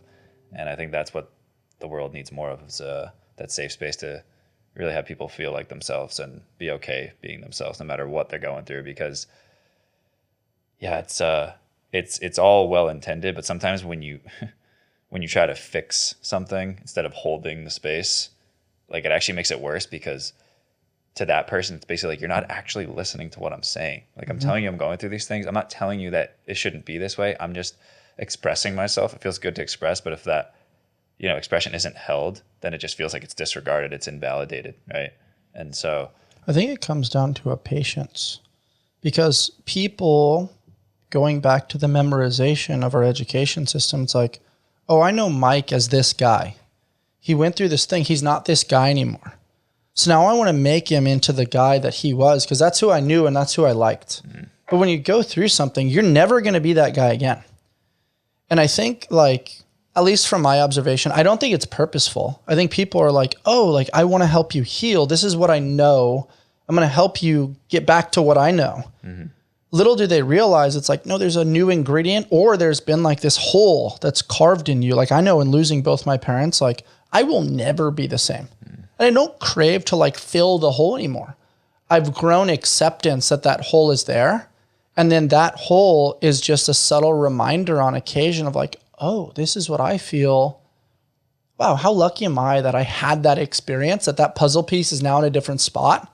And I can like pause and I can self-reflect on those memories and those experiences. So now when other people go through that, I can kind of speak to it. And then I can use that hole as a way to hold space. Hey, this is a space where you can kind of hang out right now. It's not the right puzzle piece for you, but it's the right energy temporarily where you can kind of be in my little grieving hot tub and we can kind of just be there for a second. And it's just like a little like, I see you. I feel you. And I think something about that is it's a maturity. It's a deconstruction of ego. It's a being. It's something that you can't always place verbiage and words around. It's something that I hope people can feel in our conversation today. Mike, why have people normalized feeling like shit? Why has it become this thing where people just accept, I'm getting older. It's low energy. I've got poor digestion. The system's slowing down. I've got this brain fog, and dude, it's just a part of life. Sometimes you don't know how bad you felt until you start feeling good. And the only way to really find that out is to eliminate the things that are making you feel like crap. And that's why I think education sets you free. Awareness sets you free because you simply cannot change what you're not aware of. And it's really sad that we've, just accepted. I mean, 1 in 2 people will get cancer in America. Like, it's just totally unacceptable. You know, like there's been a 300% increase in celiac disease. There's been, tripling of childhood diabetes. Like, how are we not slowing down and being like, what is going on? Like, this is not normal. This has nothing to do with, the technology and the more testing. It has everything to do with the perpetuation of a disconnection from nature and ourselves, because we are nature. And that's like a core philosophy I really try to hit home for people, is like, when you eat food, which is nature, and you literally become closer to yourself, because you are nature and you're literally just synchronizing everything into oneness, right? And it just sucks because people sometimes don't actually know how good life can be. And it's like, sometimes I actually feel like it's worse to kind of be like, oh yeah, like I'm making 6 figures, I'm in this corporate job, like it kind of sucks. It's pretty, stressful, and I go to happy hours and like, I don't really like my coworkers, but like, it's fine. Like I get to make good money. It's almost like that's worse than just being in the fucking muck and just being depressed and being in like an intense source of pain, because at that point you're like, okay, like I am actually going to change. Whereas when you're like kind of in that mediocre, you're kind of okay, you're not happy, but you're not really sad, then you kind of just keep going and keep going. And it's a land of comfortable complacency. Yeah. There's not enough disruption to leave, but like, because you're in the golden handcuffs of the money and the notoriety and the lifestyle, you keep playing. Yeah. And it's funny because as a kid, I didn't grow up with a lot of money. So our yearly vacation was, depending on the year, but it was like a 5 to 7 day camping trip up to Mammoth. And where we would go had no Wi-Fi. We'd play in the streams. We slept in a tent. We just had like cushions. Like we couldn't afford like, the fancy like blow up things or whatever. And, you took showers in streams or the local rivers or whatever. And then they sort of had like a natural hot spring that we would use sometimes. And it was like learning to manage boredom, right? Like during the day, it's like you played with stuff, kind of like damming streams or like, kind of playing around with things. And sometimes we would go fishing. We learn how to string a line, the detail orientation. But most importantly, like we understood how to navigate like not having access to convenient resources. And then syncing yourself with a natural circadian rhythm where like, hey, when that sun hits the tent, you're not like hiding behind walls and artificial air conditioning or heat. You felt the elements. So you woke up somewhere between like 5:30 and 6 naturally.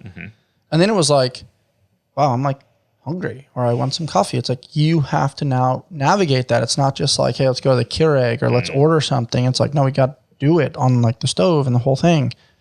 And it's like, hey, let's go fish. Let's get some food for dinner tonight. And what's interesting to me is like, as a kid, like I used to envy all my friends. Like, hey, they went to Hawaii or they went to Europe. I was like, man, we can never afford that. And now like as an adult, I'm like, whoa. The depth of understanding for the human experience that I possess based on submerging myself in nature for that time, I would not trade that for anything.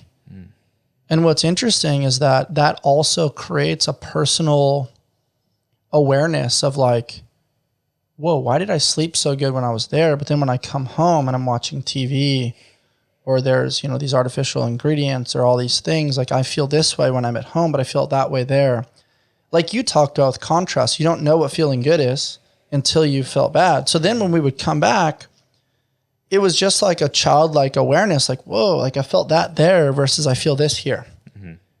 Maybe if I did something closer to that, I'd feel that here too. And so now it's almost like our home now is almost like curated like a pseudo campsite.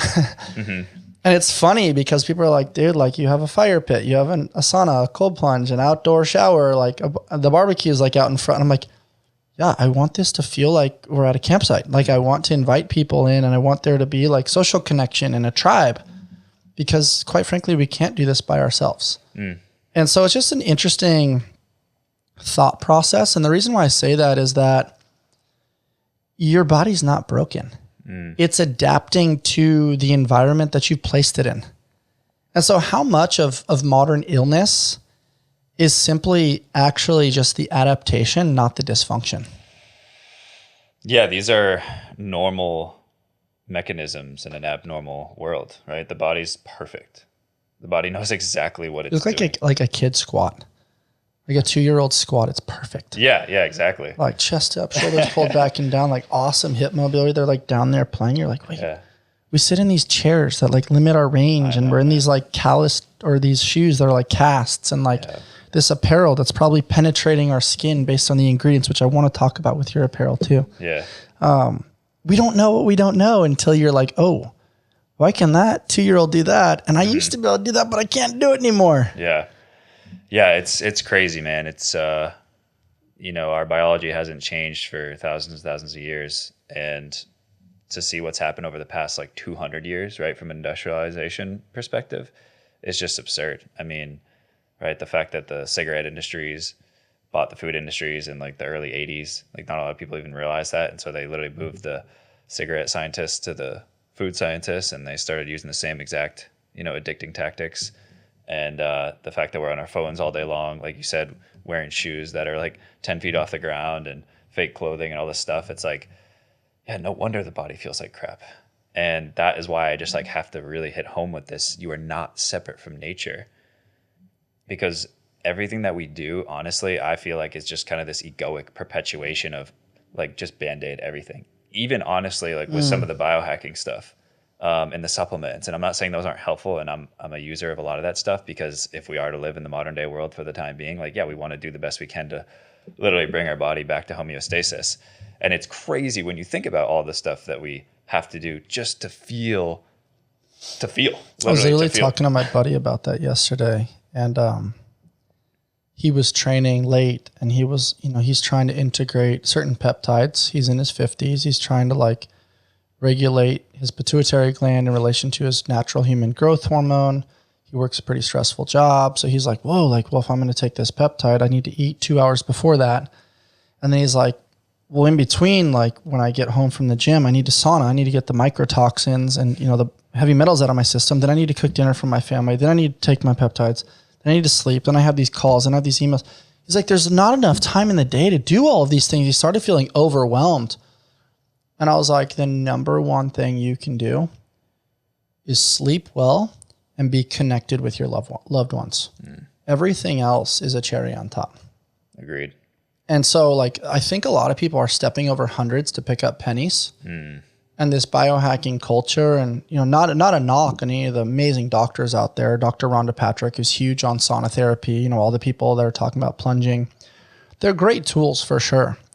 But if you're sleeping 4 or 5 hours a night to get your peptides in and to do your sauna cold plunge, like, you're missing the point. Like, rocks before sand for sure. And so I think what's interesting is most people are what you said. They're treating symptoms. They're not necessarily trying to intuitively listen and ask better questions. And I think if you like pause for a second, you're like, how does conventional health really miss the mark? They don't listen, they tell based on what they think they know. And what I've learned is that if you can only take your clients as far as you can take yourself. And that is why, like, I feel obliged to tell the truth. And I'm not going to sit here and, you know, say that I know every single doctor's journey, but most of it is through this like textbook of what should be done versus like what resonates with me personally is if I hire a mentor that's gone through pain and has gone through a healing journey and they've been in the, what I think to be the real lab, like that's who I'm going to trust the most, because they're going to hold that safe space for me. And they're not just going to tell me what I need to do or what I need to eat. I could do that all day long. And that's what I've kind of realized, especially going through my burnout journey and awakening, is that like you can tell someone what to do. And I hear it every single day is I know what I need to do, but for some reason I just don't do it. Dude, I was literally thinking about that this morning. The amount of people that I cross paths with, they're like, I know. And then I look at them. Literally, it's a very judgmental eye test, but I'm like, you're fat. I'm not trying to be mean. I'm being honest with you. Like, you carry too much body fat. And if you're doing that and you're under 30 years old, like, I don't care if you know, what are you doing behind the scenes that's going to negatively impact your life, not just now, but in the future. And right now it's what can I get away with, right? But it's like your body keeps the score. It's giving you all the signs and symptoms. I don't care if you can squat snatch 400 pounds, clean and jerk 300 pounds, bench press over 400 pounds, and like, you know, all these accolades from performance culture. If you're carrying too much body fat, it's a problem. that has to be something that you like look in the mirror and realize, okay, something I'm doing is not working. Yeah. We need to honestly reassess this. And the thing that's tough about that is like, as a practitioner, if you say that, oh, you're just a judgmental asshole. Look at all these other things I can do. Those things are all awesome. I have so much praise, high five, hug, chest bump. And not or, but this needs to be addressed. Whether it's nutrition, whether it's sleep, whether it's supplement abuse, mindset, whatever it is. How do we get to that real truthful conversation? Because like, I would argue that like now, a lot of what I do isn't really impressive in the gym, but it's consistent. And as a byproduct, I look and feel better than I've ever felt before. That's not to be on a high horse. It's to share that like I've been on the other side. And now I've just refined things to be like, okay, this now fits the lifestyle that I want to live. Yeah. And if somebody's lifestyle is like, hey, I want to be this powerlifter, performance is my focus for this decade, it's a separate conversation.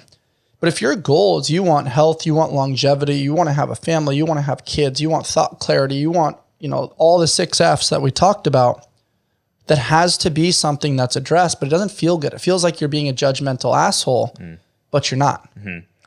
Yeah, I think it's willingness in combination with ego death. Like you have to be willing to take feedback, and even if it hurts, like be like, hey, like I feel like I just don't know what to do anymore, and I've tried everything. Like I need some help. I need some feedback, and being willing to receive that feedback, even if it might actually hurt. Right? I hear you, but I also want to push back. Right? Like you got to the point because you're here where you said, hey, I don't know what to do. But most people are not there. They're like, Mike, I know. Yeah. I don't want to pay you for your services. Like, I'm this jacked guy in PB that can do all these things at the yard gym or at a local CrossFit gym. You've been through depression. I've not. Why should I follow you and pay you for these services when I know I'm doing these things?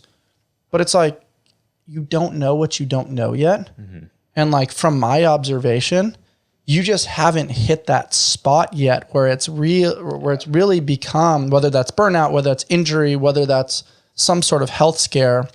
And you and I are observing that behavior and we're like, hey, like you're not going to change until you hit rock bottom, but I'm trying to prevent you from hitting rock bottom. And it's like, let's just get ahead of this. And that doesn't mean we have to change everything. Maybe it means we just change a couple things. And you, in preparation for who you're trying to become, can take that ego, and it doesn't have to be a full death. Maybe it's just softening it a little bit to realize like, hey, when you look in the mirror, it's not where you want it to be. When you wake up in the morning, you're not waking up with morning wood. Okay, your sex drive is getting depreciated. If you're 27 years old, which I was that guy at 27, I was training so much, like I had no sex drive. And it's like, now I look at where my life is and like, whoa, my balance is way better with health and lifestyle and mindset and rest, really. It's like, whoa, now I wake up with morning wood consistently. That should be an indicator for people. Like, it sounds funny, but it's like, if you're horny, you're healthy. Yeah, you nailed that. It's, I think like, the whole joke about like dad bod or, these girls on TikTok, like I'm an IBS girly, like, that's not a joke, like if you have this like dad bod or you have this like pregnant belly, it's literally because there's fat accumulating around your organs and your body is like protruding that. And so that's why I think you said, it's like, all right, we just got to be honest with ourselves. Like, where am I actually at? And I think taking that extreme ownership is something that's been resonating with me a lot, especially as an entrepreneur and as you want to, climb to the next level. But yeah, it's that radical honesty, that look in the mirror of like, okay, clearly what I'm doing right now isn't working. And so how can I change that? And literally just like auditing your life. Okay, like how often am I going to bed and looking at my phone like right before I go to sleep? And like, how's my energy during the day? Or am I picking up my phone first thing in the morning? I think like, speaking of tangible changes, if you can create a sacred morning for yourself, meaning like you don't touch your phone for the first, I'd even just challenge you 30 minutes. I typically do at least 90. It's like, you're setting the tone for the day. It's a hard one for most people. And I think you're spot on in saying that.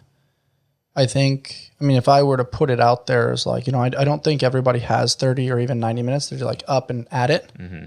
But I would say like wake up, take a piss, manage your children or your kids, make your bed, get hydration before coffee, get sunlight with your coffee, start your day.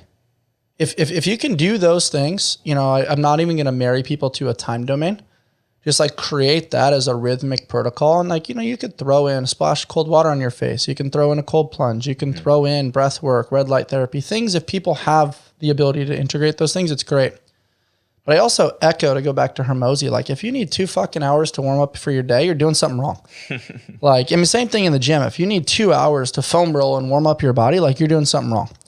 You should, like animals are able to sprint really relatively quick. Mm-hmm. Like how fast, not saying that we need to be in a rush, but be quick, but not in a hurry. How fast can we go from waking up to optimally integrating ourselves into the world without being a slave to the phone, without being a slave to the caffeine? And like, hey, this is my system. This is my rhythm. When I do this, I look good. I feel good. I play good. I think that's a really healthy way to play with it. And like, obviously, like anything, you can add more, you can add less. And it also doesn't have to be the same every day. Maybe it's like Monday, Friday, I'm going to be married to this because it's setting the tone and closing the loop on my week. Maybe one of the other days I integrate as well, but then I have a little flex a couple of the other days because I'm a human being. Yeah. Right? So it's like, let's just play around for like low-hanging fruit. 3 out of 7 days, pretty low percentage. Can we do that?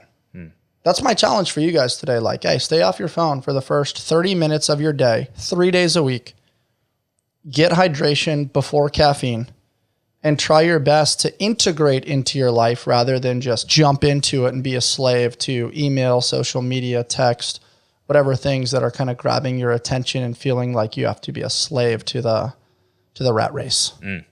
Yeah, I love that. And I think it's important to be malleable and flexible because literally what burnt me out was like being so stubborn on my morning routine that I had to do exact same things every single day. But your life changes. You're going to need different things at different times in your life. And I've always had that sacred morning, meaning I carve out that 60 to 90 minutes, but it has looked so much different from 5 years ago to what it is now. It creates a neuroticism.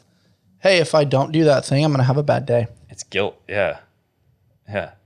I remember when I was going through some stuff and I was like, for 90 days, I'm going to do the cold plunge. And like I did it. And honestly, when I did it, I like had better days. Yeah.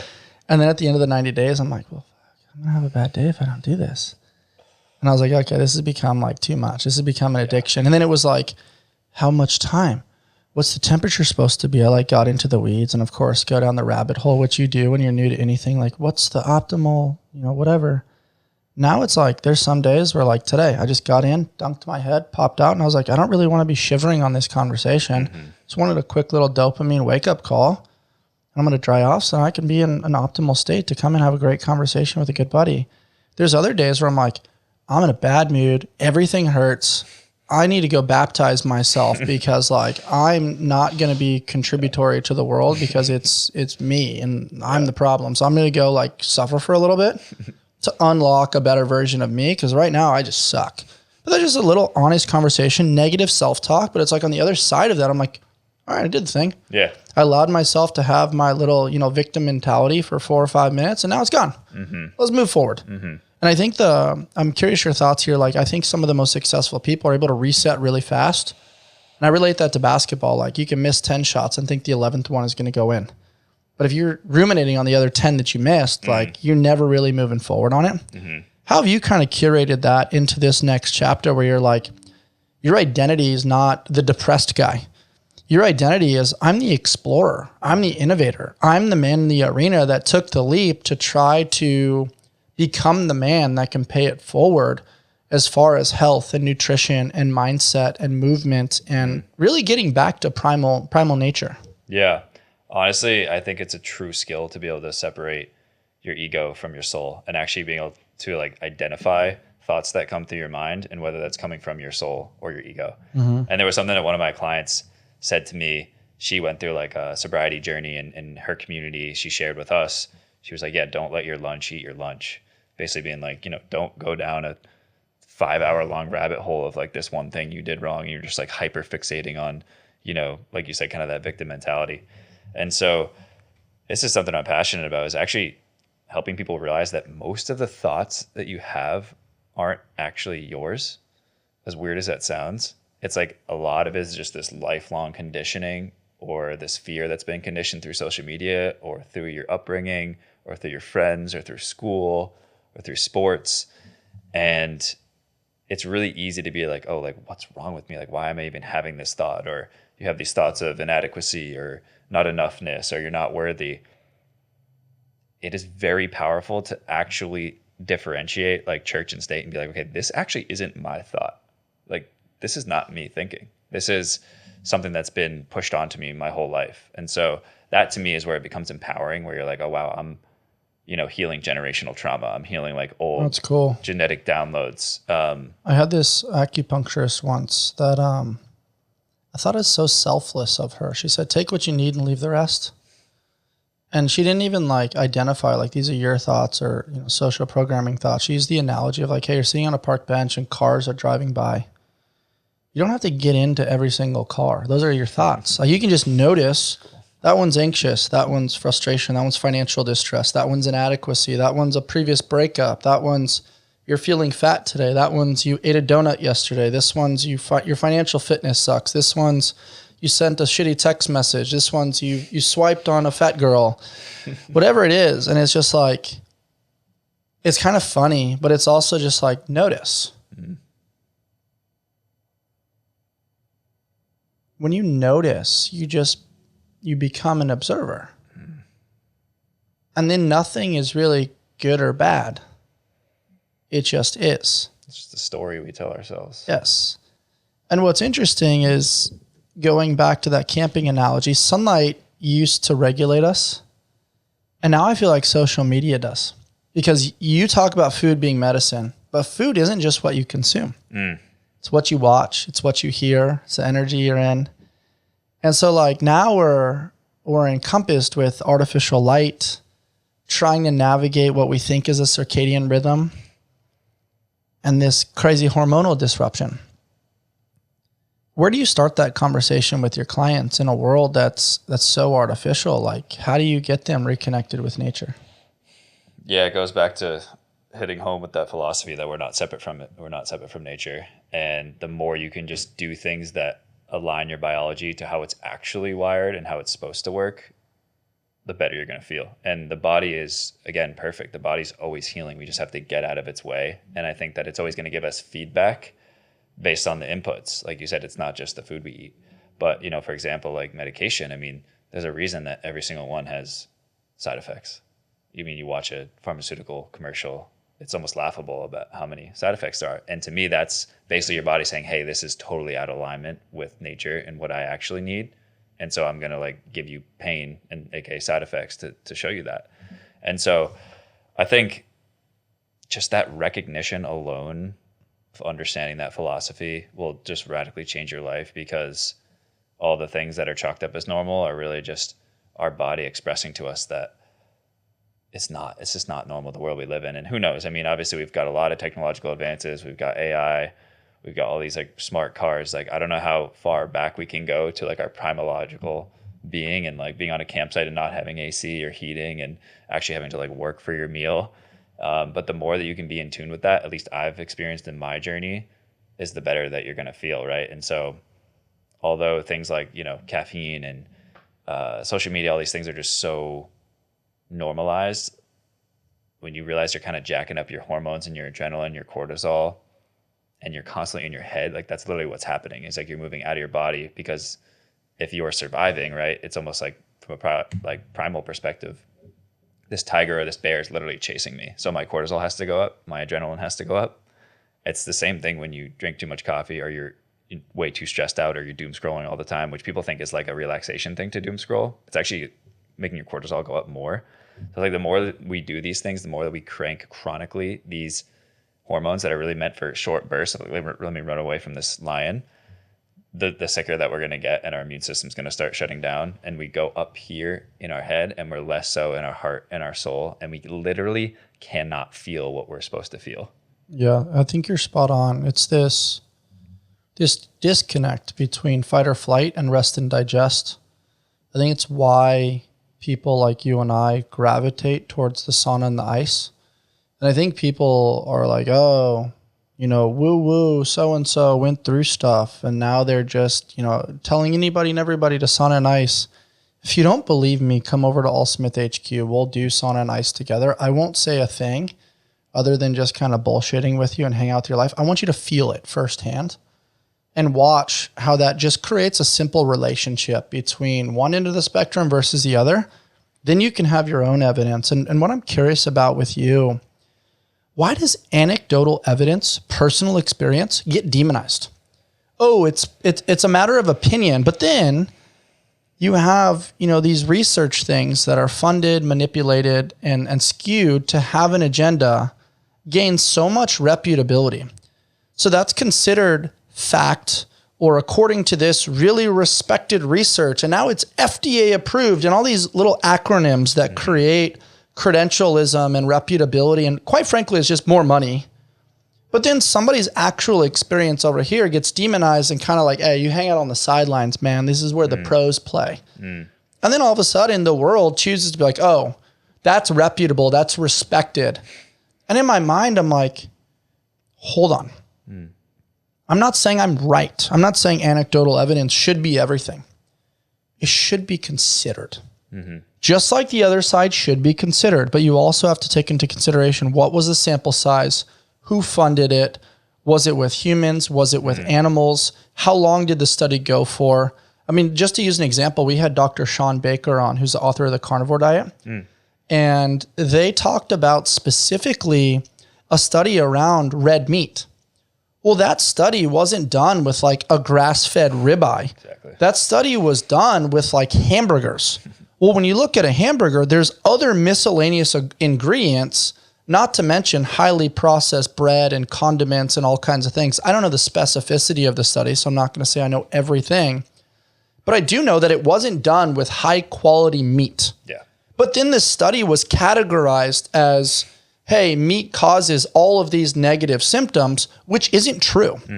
So if you're going to tell a story, call a spade, and give honest, truthful evidence to people. Don't just steer them in a way that's going to lead to more profit, demonize meat, and then push an agenda for things like Beyond Burger, for things that are now lab-based, that are highly processed, that have an unlimited shelf life that your body doesn't know how to digest.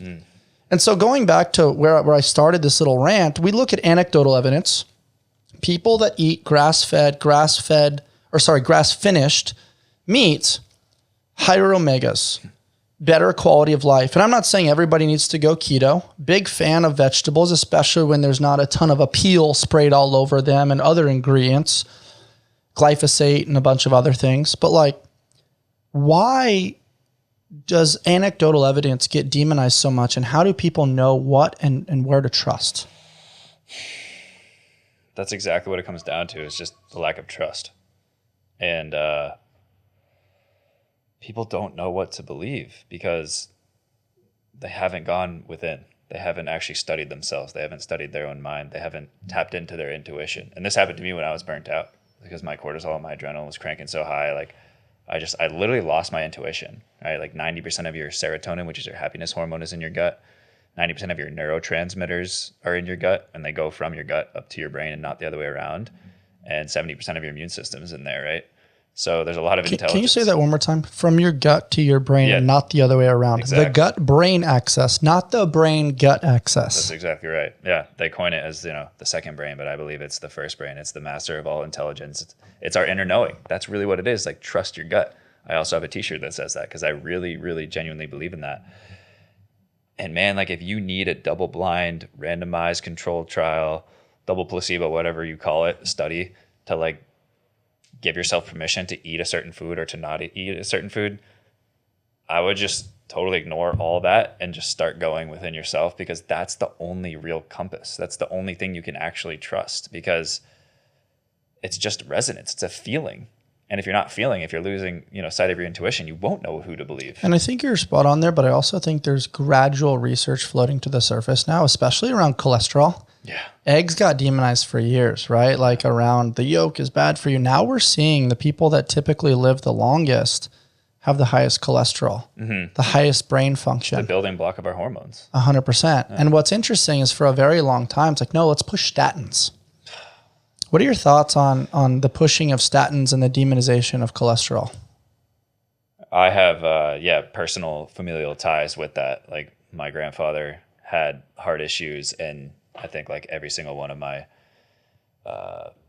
extended family members is, I believe, on statins or have the stints, right? Because they were told, right, which is also just kind of a limiting belief that, okay, this is genetics and there's nothing you can do about it. So you have to be on this for the rest of your life.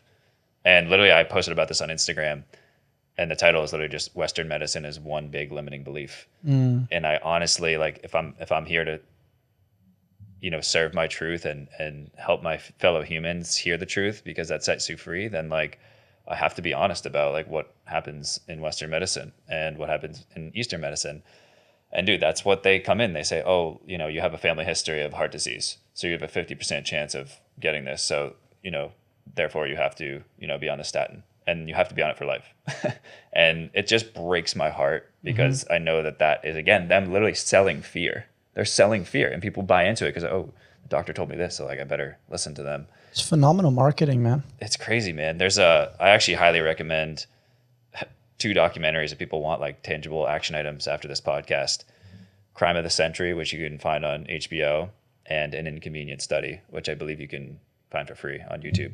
I won't really say much more detail than that, but if you want to send me those links and we'll share them. We'll put them in the show notes for sure. Put it together. It'll really open your eyes to like what actually happens. And along those lines, dude, food labels are more marketing than truth, right? Like you're somebody that part of your teaching and your craft is like helping people understand an ingredient list, helping people understand a food label, and words like natural, organic, gluten-free, even grass-fed, or having like a USDA sticker. Like it basically means they paid somebody somewhere along the way to get that. And then like, I'm sure there's a few things that fall in alignment with, some sort of list that they have to check the box, or at least show a certain thing while they might do something else behind a curtain to maximize profit.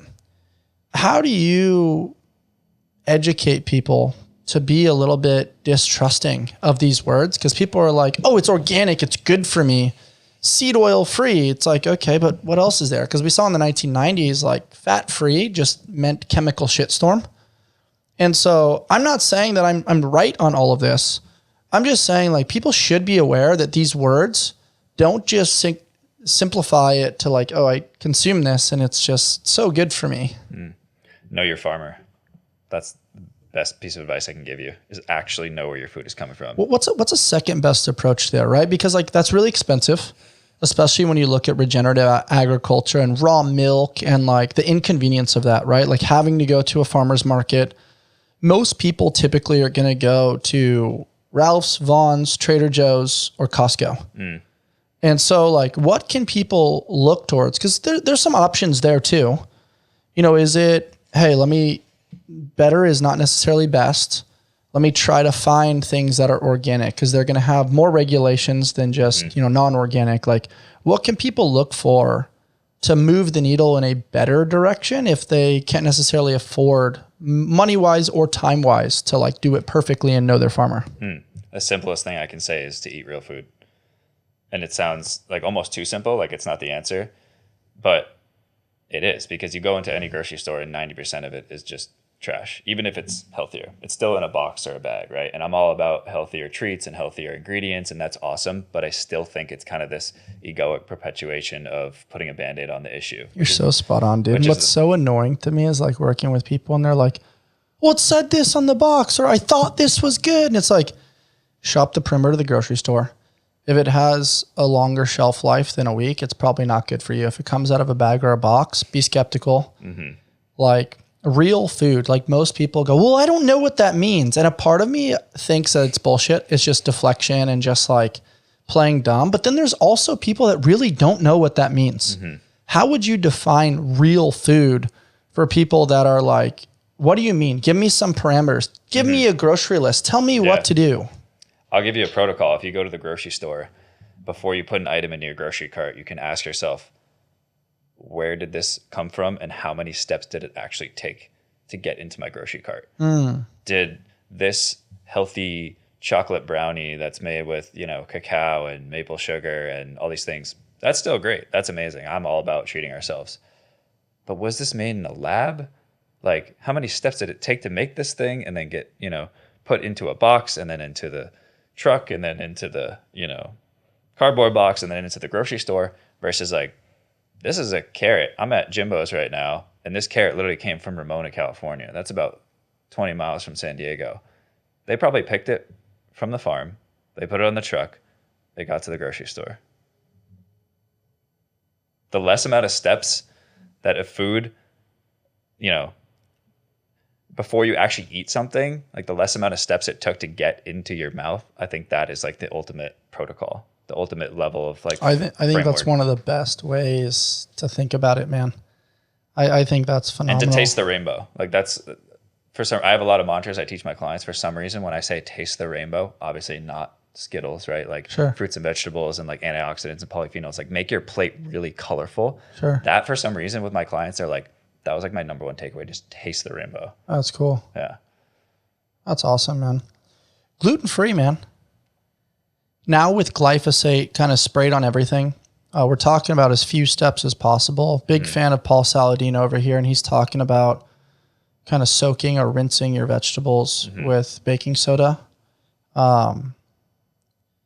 Everybody seems to be gluten intolerant now.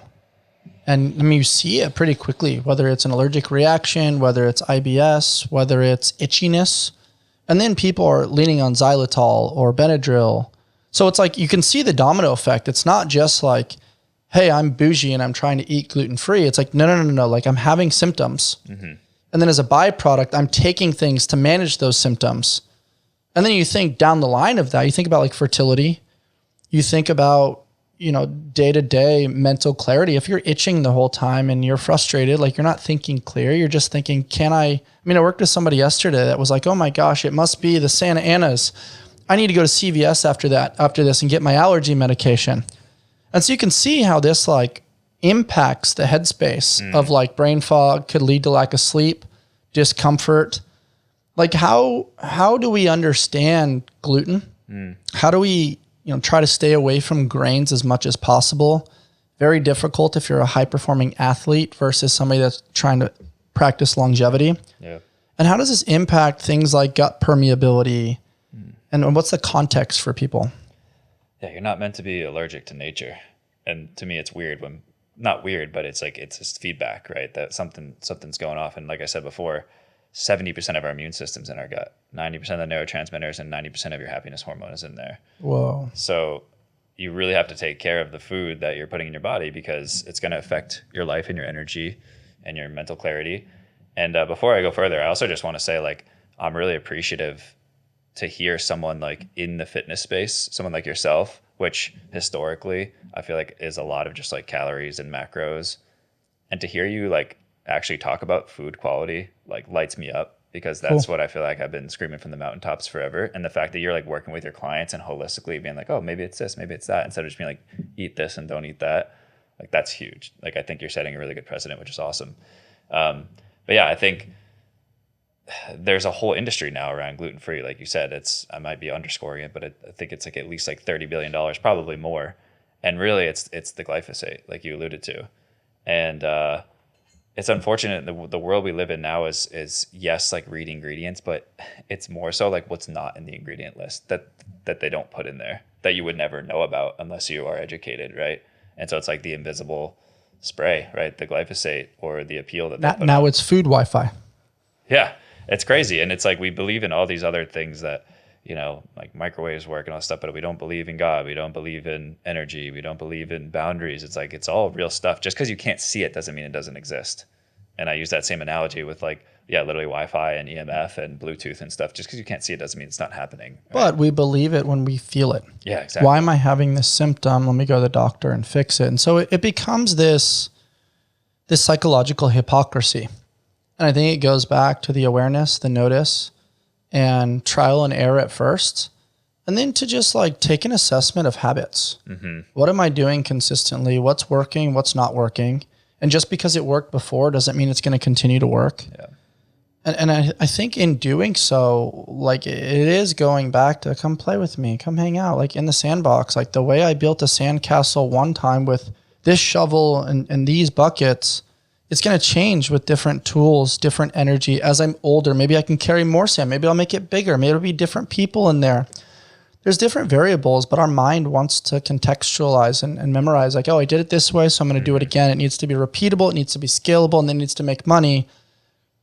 But the human body and being doesn't work that way. Right. And that's why it's challenging in this space. Like I appreciate the compliment around like creating awareness around nutritional ideology and terminology and learning and understanding. But where I struggle is like somebody asked me a question and my authenticity and honesty is it depends. It depends doesn't sell very well. It depends isn't marketable. It depends isn't, hey, Mike, do this thing and you're going to lose weight. Hey, Mike, do this thing and you're going to gain muscle. Hey, Mike, do this thing, you're going to get $1 million. But everything that's like marketing right now, especially in like internet, social media culture is like have clickbait, have verbiage, have things that like people can grab onto quickly. It feels so inauthentic to me. And I get that feedback a lot of like, hey, Bryce, when I'm a part of ALLSMITH and I'm around your energy and we do sauna and ice and we train together, like I get it, I can feel it. But when I watch you on the internet, I don't really get it. What is ALLSMITH? Like it's this like you sort of do fitness, apparel, like you sort of have events and you know have a podcast thing. I'm like, sure, something like that. Come play. Yeah. But it's like when they don't come play, it's like how do you scale that? How do you grow your business and continue to serve your family? When you're genuinely trying to do good, you're trying to create this synergistic connection between like preventative and reactive medicine. But the world doesn't get it. It's that lonely chapter, right? Like, hey, you haven't quite made it to the place where you can market the thing that nobody understands, but you're also not like, you know, being married to bullshit ideology that like sort of screams and sounds good. And so it's the messy middle, which in my opinion is the majority of life. Yeah. How do you wrap your head around some of these concepts? Because a lot of these things aren't going to disappear. They're going to get louder because money basically attracts and truth detracts in some ways. Yeah, it's really powerful. And I think that's like the beauty of trust is like just sticking to your gut and sticking to your intuition, even when nothing makes any fucking sense. It's like, how the hell am I going to make money from this? Like, how are people going to receive this? But when you know something like deep in your soul and your heart that is the truth, like you just have to follow that and the rest will take care of itself. And, yeah, it's just... You know the best way to get married to that is? Lose people you love. Yeah, that's been... Watch them get, you know, for me, it's like watching my parents pass from cancer. I'm like, there's a better way. Exactly. And now we're seeing the things with ivermectin. We're seeing the things with parasites. We're seeing the things with fenbenzanol. Mel Gibson talked a little bit about it. You know, things are floating to the surface. Nothing's like set in stone yet. But the other thing that you briefly mentioned is fasting. And sometimes it's funny is people like demonize fasting. They're like, oh, that's like a spiritual woo-woo to like give you gratitude for the food that gets presented your way. It's like when you do that, there's actually, what is it called? Autophagy? Yeah. When like, you know, within your large intestine, it starts to eat some of the bad things in there. You start to get clarity. You do get gratitude, but you also realize like, man, like when we do have protein and fat, like our body goes through a version of like converting that into glucose, that gluconeogenesis. We don't always have to have sugars and carbs. A lot of that like is this psychosomatic approach where people come into the gym sometimes like, oh, I didn't eat breakfast. Like give me a lighter workout today.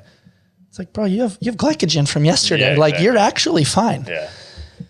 How do you kind of help educate people to understand that like fasting is a tool and food is a tool? It's not about filling an empty space. It's about eating things to nourish the intensity or the movement patterns or the energy that you need for the tasks for your life. Yeah, food is literally the raw materials that you then become. And it's the building blocks and it's, you know, upgrading the software. It's not just like, oh, I'm hungry, like let's go grab something to eat. It's like, no, like I'm going to be intentional because and I've actually used it through my healing journey, truly as medicine. Like I'll learn about certain things and I'll go to the grocery store and be like, oh, I'm going to eat these pomegranates because I have a family history of prostate cancer. But the more pomegranates I know, the better chance I have of not getting that. Or I'm going to eat these blueberries because they're high in anthocyanins, and that's going to be really great for my body because it's heavy in antioxidants, which will lower the oxidation in my body, which can come from seed oils and just stress and all these things in life. But yeah, I think like you said, it always depends. Like when it comes to fasting, that changed my life, and I was humming on it for probably like 2 years straight, where I was doing like 16-hour fast every day. So I'd stop eating at 8 p.m. and start eating again at 12, and it worked really well until it didn't. Right, because I was balancing my corporate job and doing my business and in a bad relationship and just too much stuff all at once. And I realized it was just, fasting is a hormetic stressor. So it builds us back stronger, right? Just like when you lift weights, so you're technically tearing down your muscles, but then they grow back stronger. So it's always dependent on each person. That's why I really preach bioindividuality. So I've had women that come through my program and some of them are going through menopause. I've had women going through my program and they have PCOS or they have like irregular periods and like, they run a lot of marathons or half marathons and their body's just like cortisol and adrenaline's cranking high a bunch. I'm like, if you have a stressful job and you're already doing a ton of HIIT workouts and like your cortisol and adrenaline's high all the time, like that's maybe not something I would necessarily recommend. But if you are, 10 to 15, 20 pounds overweight, and even if that's not the case, if you want more mental clarity, if you fast for 12 hours, which is pretty doable for most people, right? If you stop eating at 7 p.m., start eating at 7 a.m., that's just going to be really good for your gut because it's going to give it a break. Like you said, it takes a lot of energy to break down, carbohydrates and protein and fats. And so, anywhere between like 12 to 14 hours, I think is like very doable for a lot of people. It will just create this mental clarity and also structure around food. So many people late night snack because it's so mindless. Like you said, it's just like, no, we're not just like eating to fill an empty space. It's like, there's actually an intention. And that's why I always say like, what are you actually hungry for? Because most people, when they stress eat or they, use comfort food, it's because they're lonely or they're bored or they're stressed. They're not actually hungry. They don't actually need food. They need something else. And that's like one of the biggest things I teach in my program is primary food. Everything that's off of your plate that affects what goes onto your plate, which is your secondary food. Dude, you're so smart to share that. I also think convenience leads to compliance. If you have bullshit in your house, you're going to eat bullshit. But if it takes like an effort to go like to the grocery store to get the thing, a lot easier said than done now with all the food apps. You can get things delivered to your house relatively quickly. But like if it takes work or like you said, an additional step, it's a little bit harder to execute. Yeah. And so I highly recommend that you mostly have good things in your home. Obviously case dependent if you have kids. But I do think it's a very interesting thing. What is everything off of your plate? We've had Ryan Fisher in that seat before. And he's phenomenal with his chalk performance coaching and like all the thousands of people that he's serving. But he talks a lot about that. He's like, cool, you decide to train 5 days a week for an hour. 5 hours a week, you've got it dialed. What are you doing the other 23 hours of the day? What are your sleep positions? What's going in your pie hole? What are you watching? What are you consuming? Who are you spending time with? And what are your activities around those times that are either positively or negatively impacting the life that you want to live? That's a hard pill to swallow because it's like, oh, I'm hiring this person. They should do it for me. But now they create awareness of everything that I'm doing that's undoing that hour. And it's like, oh, that person doesn't make me feel good. Let me, break the contract and not continue with them. It's like, no, they did you the greatest service ever that made you look in the mirror. How have you had some of those hard conversations within your business and within your personal life? Because I think we've talked about it time and time again. Truth is the highest form of love, but the most successful people are comfortable having hard conversations. I think that's honestly one of the biggest things that keep people sick is they don't have the tough conversation because it feels like death. It feels like the scariest thing they've ever done in their life because they don't want to lose that person. They don't want to be received differently. And that is so powerful, man. Like the best clients I've had are, former athletes, lifelong learners, ambitious people, entrepreneurs, people that like want to learn. They have like a strong willingness. They're okay with you calling out their blind spots because they know that helps them grow. And I've had the most success with those type of people because they eat it up. Like I'm big on education. That's one of my biggest core values because it sets you free. And these people want to go through the modules. They want to learn. They know that, yes, I'm their guide and I'm their teacher, but they are their own sovereign being. I'm not putting the fork in their mouth. I'm not putting the phone in their hand. I'm not telling them when to go to sleep. They're doing it. And so nothing for me, changes if nothing changes. Exactly. And so for me, I hold space for which most people do not hold for themselves because they're so busy all day long that they forget to slow down. And it's like, you could almost ask these questions to yourself and you could get a lot of answers. But also when you have outside objective perspective, like that feedback is so important. And also I've had situations where past versions of me, maybe like when I first started my business, it's like, oh, like I'll work with anybody. I just want to help everyone. You get people in there and they're like, okay, like what do I do? Like, just tell me what to eat. It's like, I could do that all day long, but your stress could be high. Your sleep could suck. Your mindset could be off. Your like job could literally be sucking your soul out of your body. And so I've actually had to have conversations where I'm like, someone's in my program for a couple of weeks. I'm like, you know what? Like, I don't think this person is right for me in this program. And I have, the courage to be like, hey, this has taken up 10% of my bank account, but 90% of my, mental capacity. And so it's not good for me. It's not good for them. Like, let me just have this conversation and tell the truth. And I've had situations like that, and they were actually very appreciative and receptive. Like, yeah, you know what? Like, I don't think this is actually a fit. I'm like, yep, here's your money back. Like, go on your way. And, this was a lesson for you. You learned something, even if it wasn't what you wanted, right? And so, yeah, it's really powerful to have tough conversations, with friends, with family.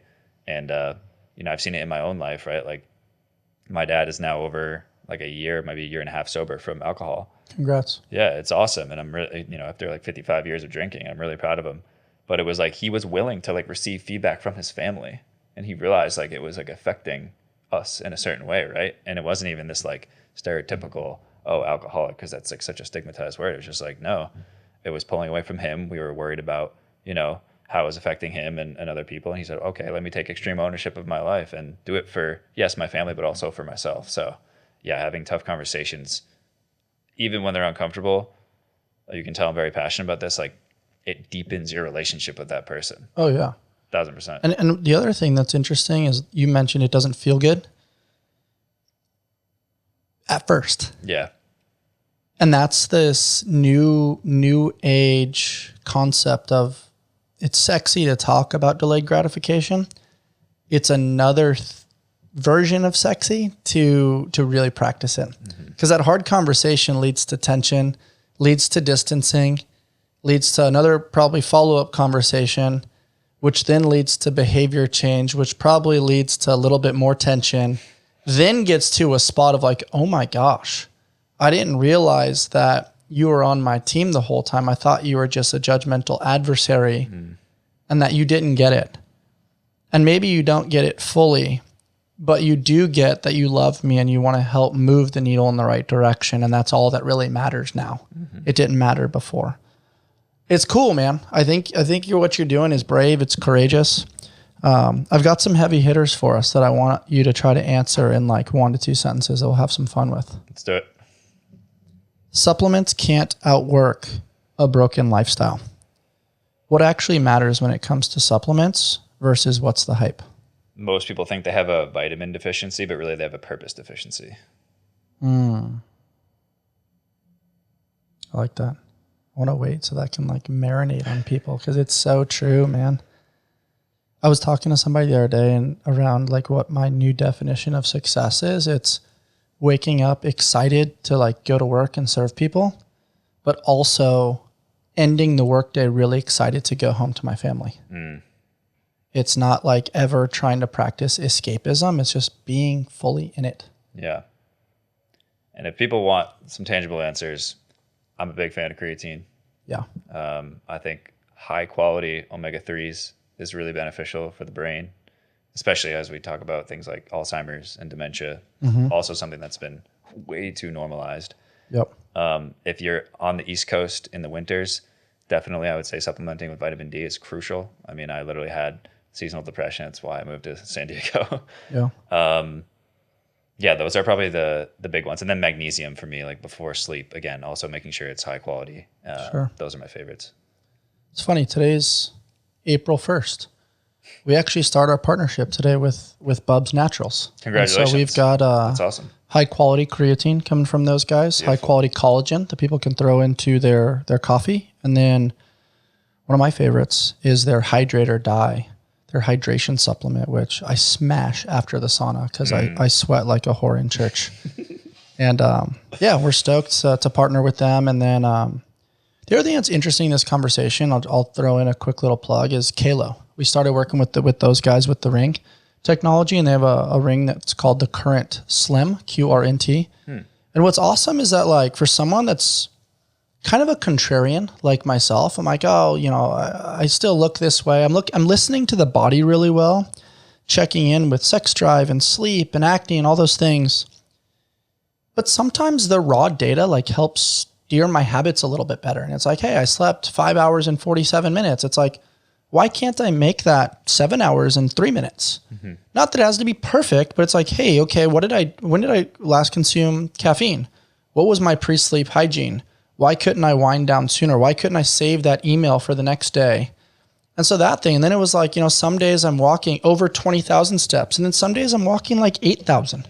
Like, that's a big discrepancy. Like, maybe I should meet somewhere in the middle between 12 and 15 and realize, like, hey, when I take the dogs for a walk, their life is better, but so is mine. And so I very much appreciated, like, I pushed back originally, and I was like, everything that's measured isn't always counted. Everything that counts isn't always measured. But I was like, but the raw data, being able to see a tracker, like, just kind of shifts you in the right direction a little bit. And this is the first one that I've actually been compliant on because it doesn't get in my way. I can do pull-ups, I can do rows, I can, you know, walk the dog, I can hit the assault bike, I can pick up a barbell, and it's not like cutting up my hand at all. Yeah. And so I'm like, I don't know, like, this is great. So those are the two brands that we really are leaning into right now because it's cool. Like, I want it to seamlessly fit in your life into this primal arc of living that I think, you know, fits within our conversation today. That's awesome. Yeah, it's been fun, man. Peptides, they're everywhere right now. They're controversial. RFK is talking about them. Rogan's talking about them. Brigham Bueller from Ways to Well is talking about them. We just had a doctor on that we talked about it with. We talked to Shane Dorian about stem cells and peptides. Do you think we're ready for them? Do you think we can kind of integrate that into the life of certain things that gap fill just some of the toxicity within the world? Or do you think there's too many risks and too many questions around them for people to be responsible? Yeah, to be totally honest, I feel like I haven't done enough research on peptides, but I think I'm a pretty raw primal dude where maybe even sometimes to a detriment, I'm just like not going to do any TRT, not going to do peptides, not going to do surgery. And so I honestly just haven't really dabbled enough in it. It seems like there's a lot of good research on it. And I know you said there's kind of that stigma where anecdotal information for some reason isn't validated, but I've talked to plenty of people who are like, yeah, you know, tore my labrum and then started taking peptides and I feel like a brand new person. I can surf better. I can do everything overhead better. But I don't know. I mean, to me, it's like just back to this philosophy of like, we're not separate from nature. I think it's beautiful to be able to like create these things in a lab and create these new technologies that emulate what they claim to be, right? Like bioidentical, whether it's testosterone or estrogen and progesterone, all this stuff that people do hormone replacement therapy with. Like, I don't know. I just don't think there's been enough time elapsed to be like, okay, like these are safe and effective. From my like gut instinct perspective, it's just my perspective. It doesn't mean it's right or wrong, but I just try to live my life as primally as possible. Natural as possible. Yeah. And that's what's beautiful about this conversation. Like, I think they're two separate things. Like hormone replacement therapy, human growth hormone, those would be synthetic. Those would be, like you said, made in the lab.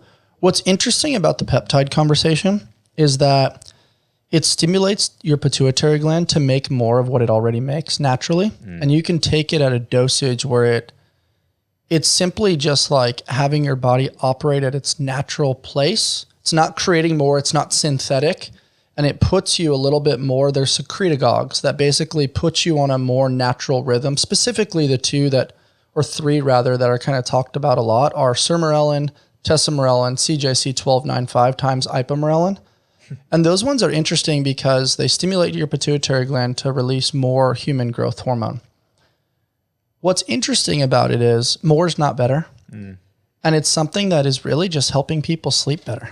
So I think the protocol first is getting into what we talked about, like magnesium, less screen time, backing off caffeine by like noon or 2 that day, really dialing in your breath work, allowing yourself to dim the lights, wear blue light blockers. Like your pre-sleep hygiene should happen first.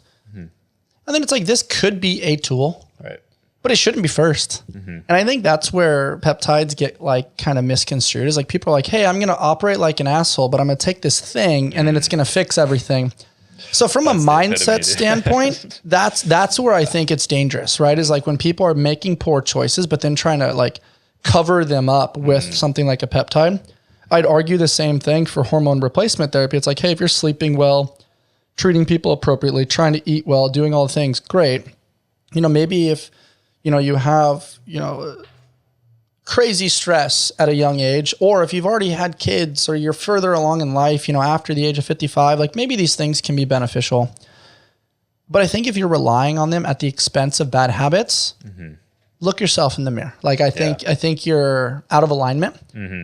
And I think you're picking up the sand before the rocks. And so I think the way you described it is spot on.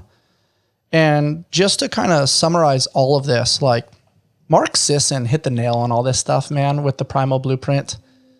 Eat real food, nuts and seeds, some fruit, little starch, no sugar. Try to shop the perimeter of the grocery store.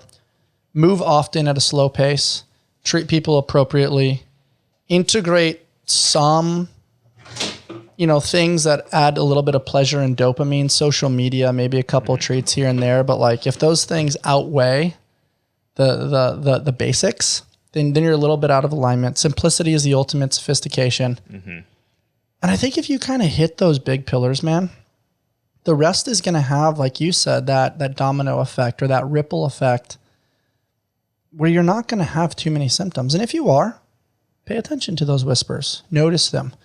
Maybe you need more rest. Maybe you need more movement. Maybe you need better relationships. Maybe there needs to be a change. Maybe there needs to be a disruption. And so I think what we did today is we created a lot of transparency around like, there's nothing wrong with you. You're just in a world that's constantly a moving target and you have to pay attention. And a lot of that has to do with food and sleep and movement and relationships and your connection with nature. Yeah. Yeah. You nailed it, man. I think that's the ultimate goal, is just to get back into the rhythm of the world and the way that it was designed, and just try to do our best to lead by embodiment, because we can scream it from the mountaintops all we want and do all these things, but at the end of the day, like people will just feel energy and they'll be magnetized to it. And that's really the best we can do, is just saying like, hey, when I eat this orange right off the tree, or when I eat grass-finished beef, or when I have wild-caught salmon, and focus less on going crazy on blood testing and supplements and all this biohacking, like I actually feel a lot better. And then just see who comes. Last two for you, man. Health isn't something you do. It's something you become. How do we help steer people to make optimal health decisions feel like second nature? It starts with education and awareness, and at the same time, not overwhelming yourself, because I think that paralysis by analysis is very real, especially with social media.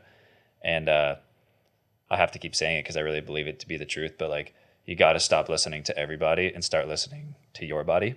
Tap into your intuition, as much of a skill as that might not seem to be.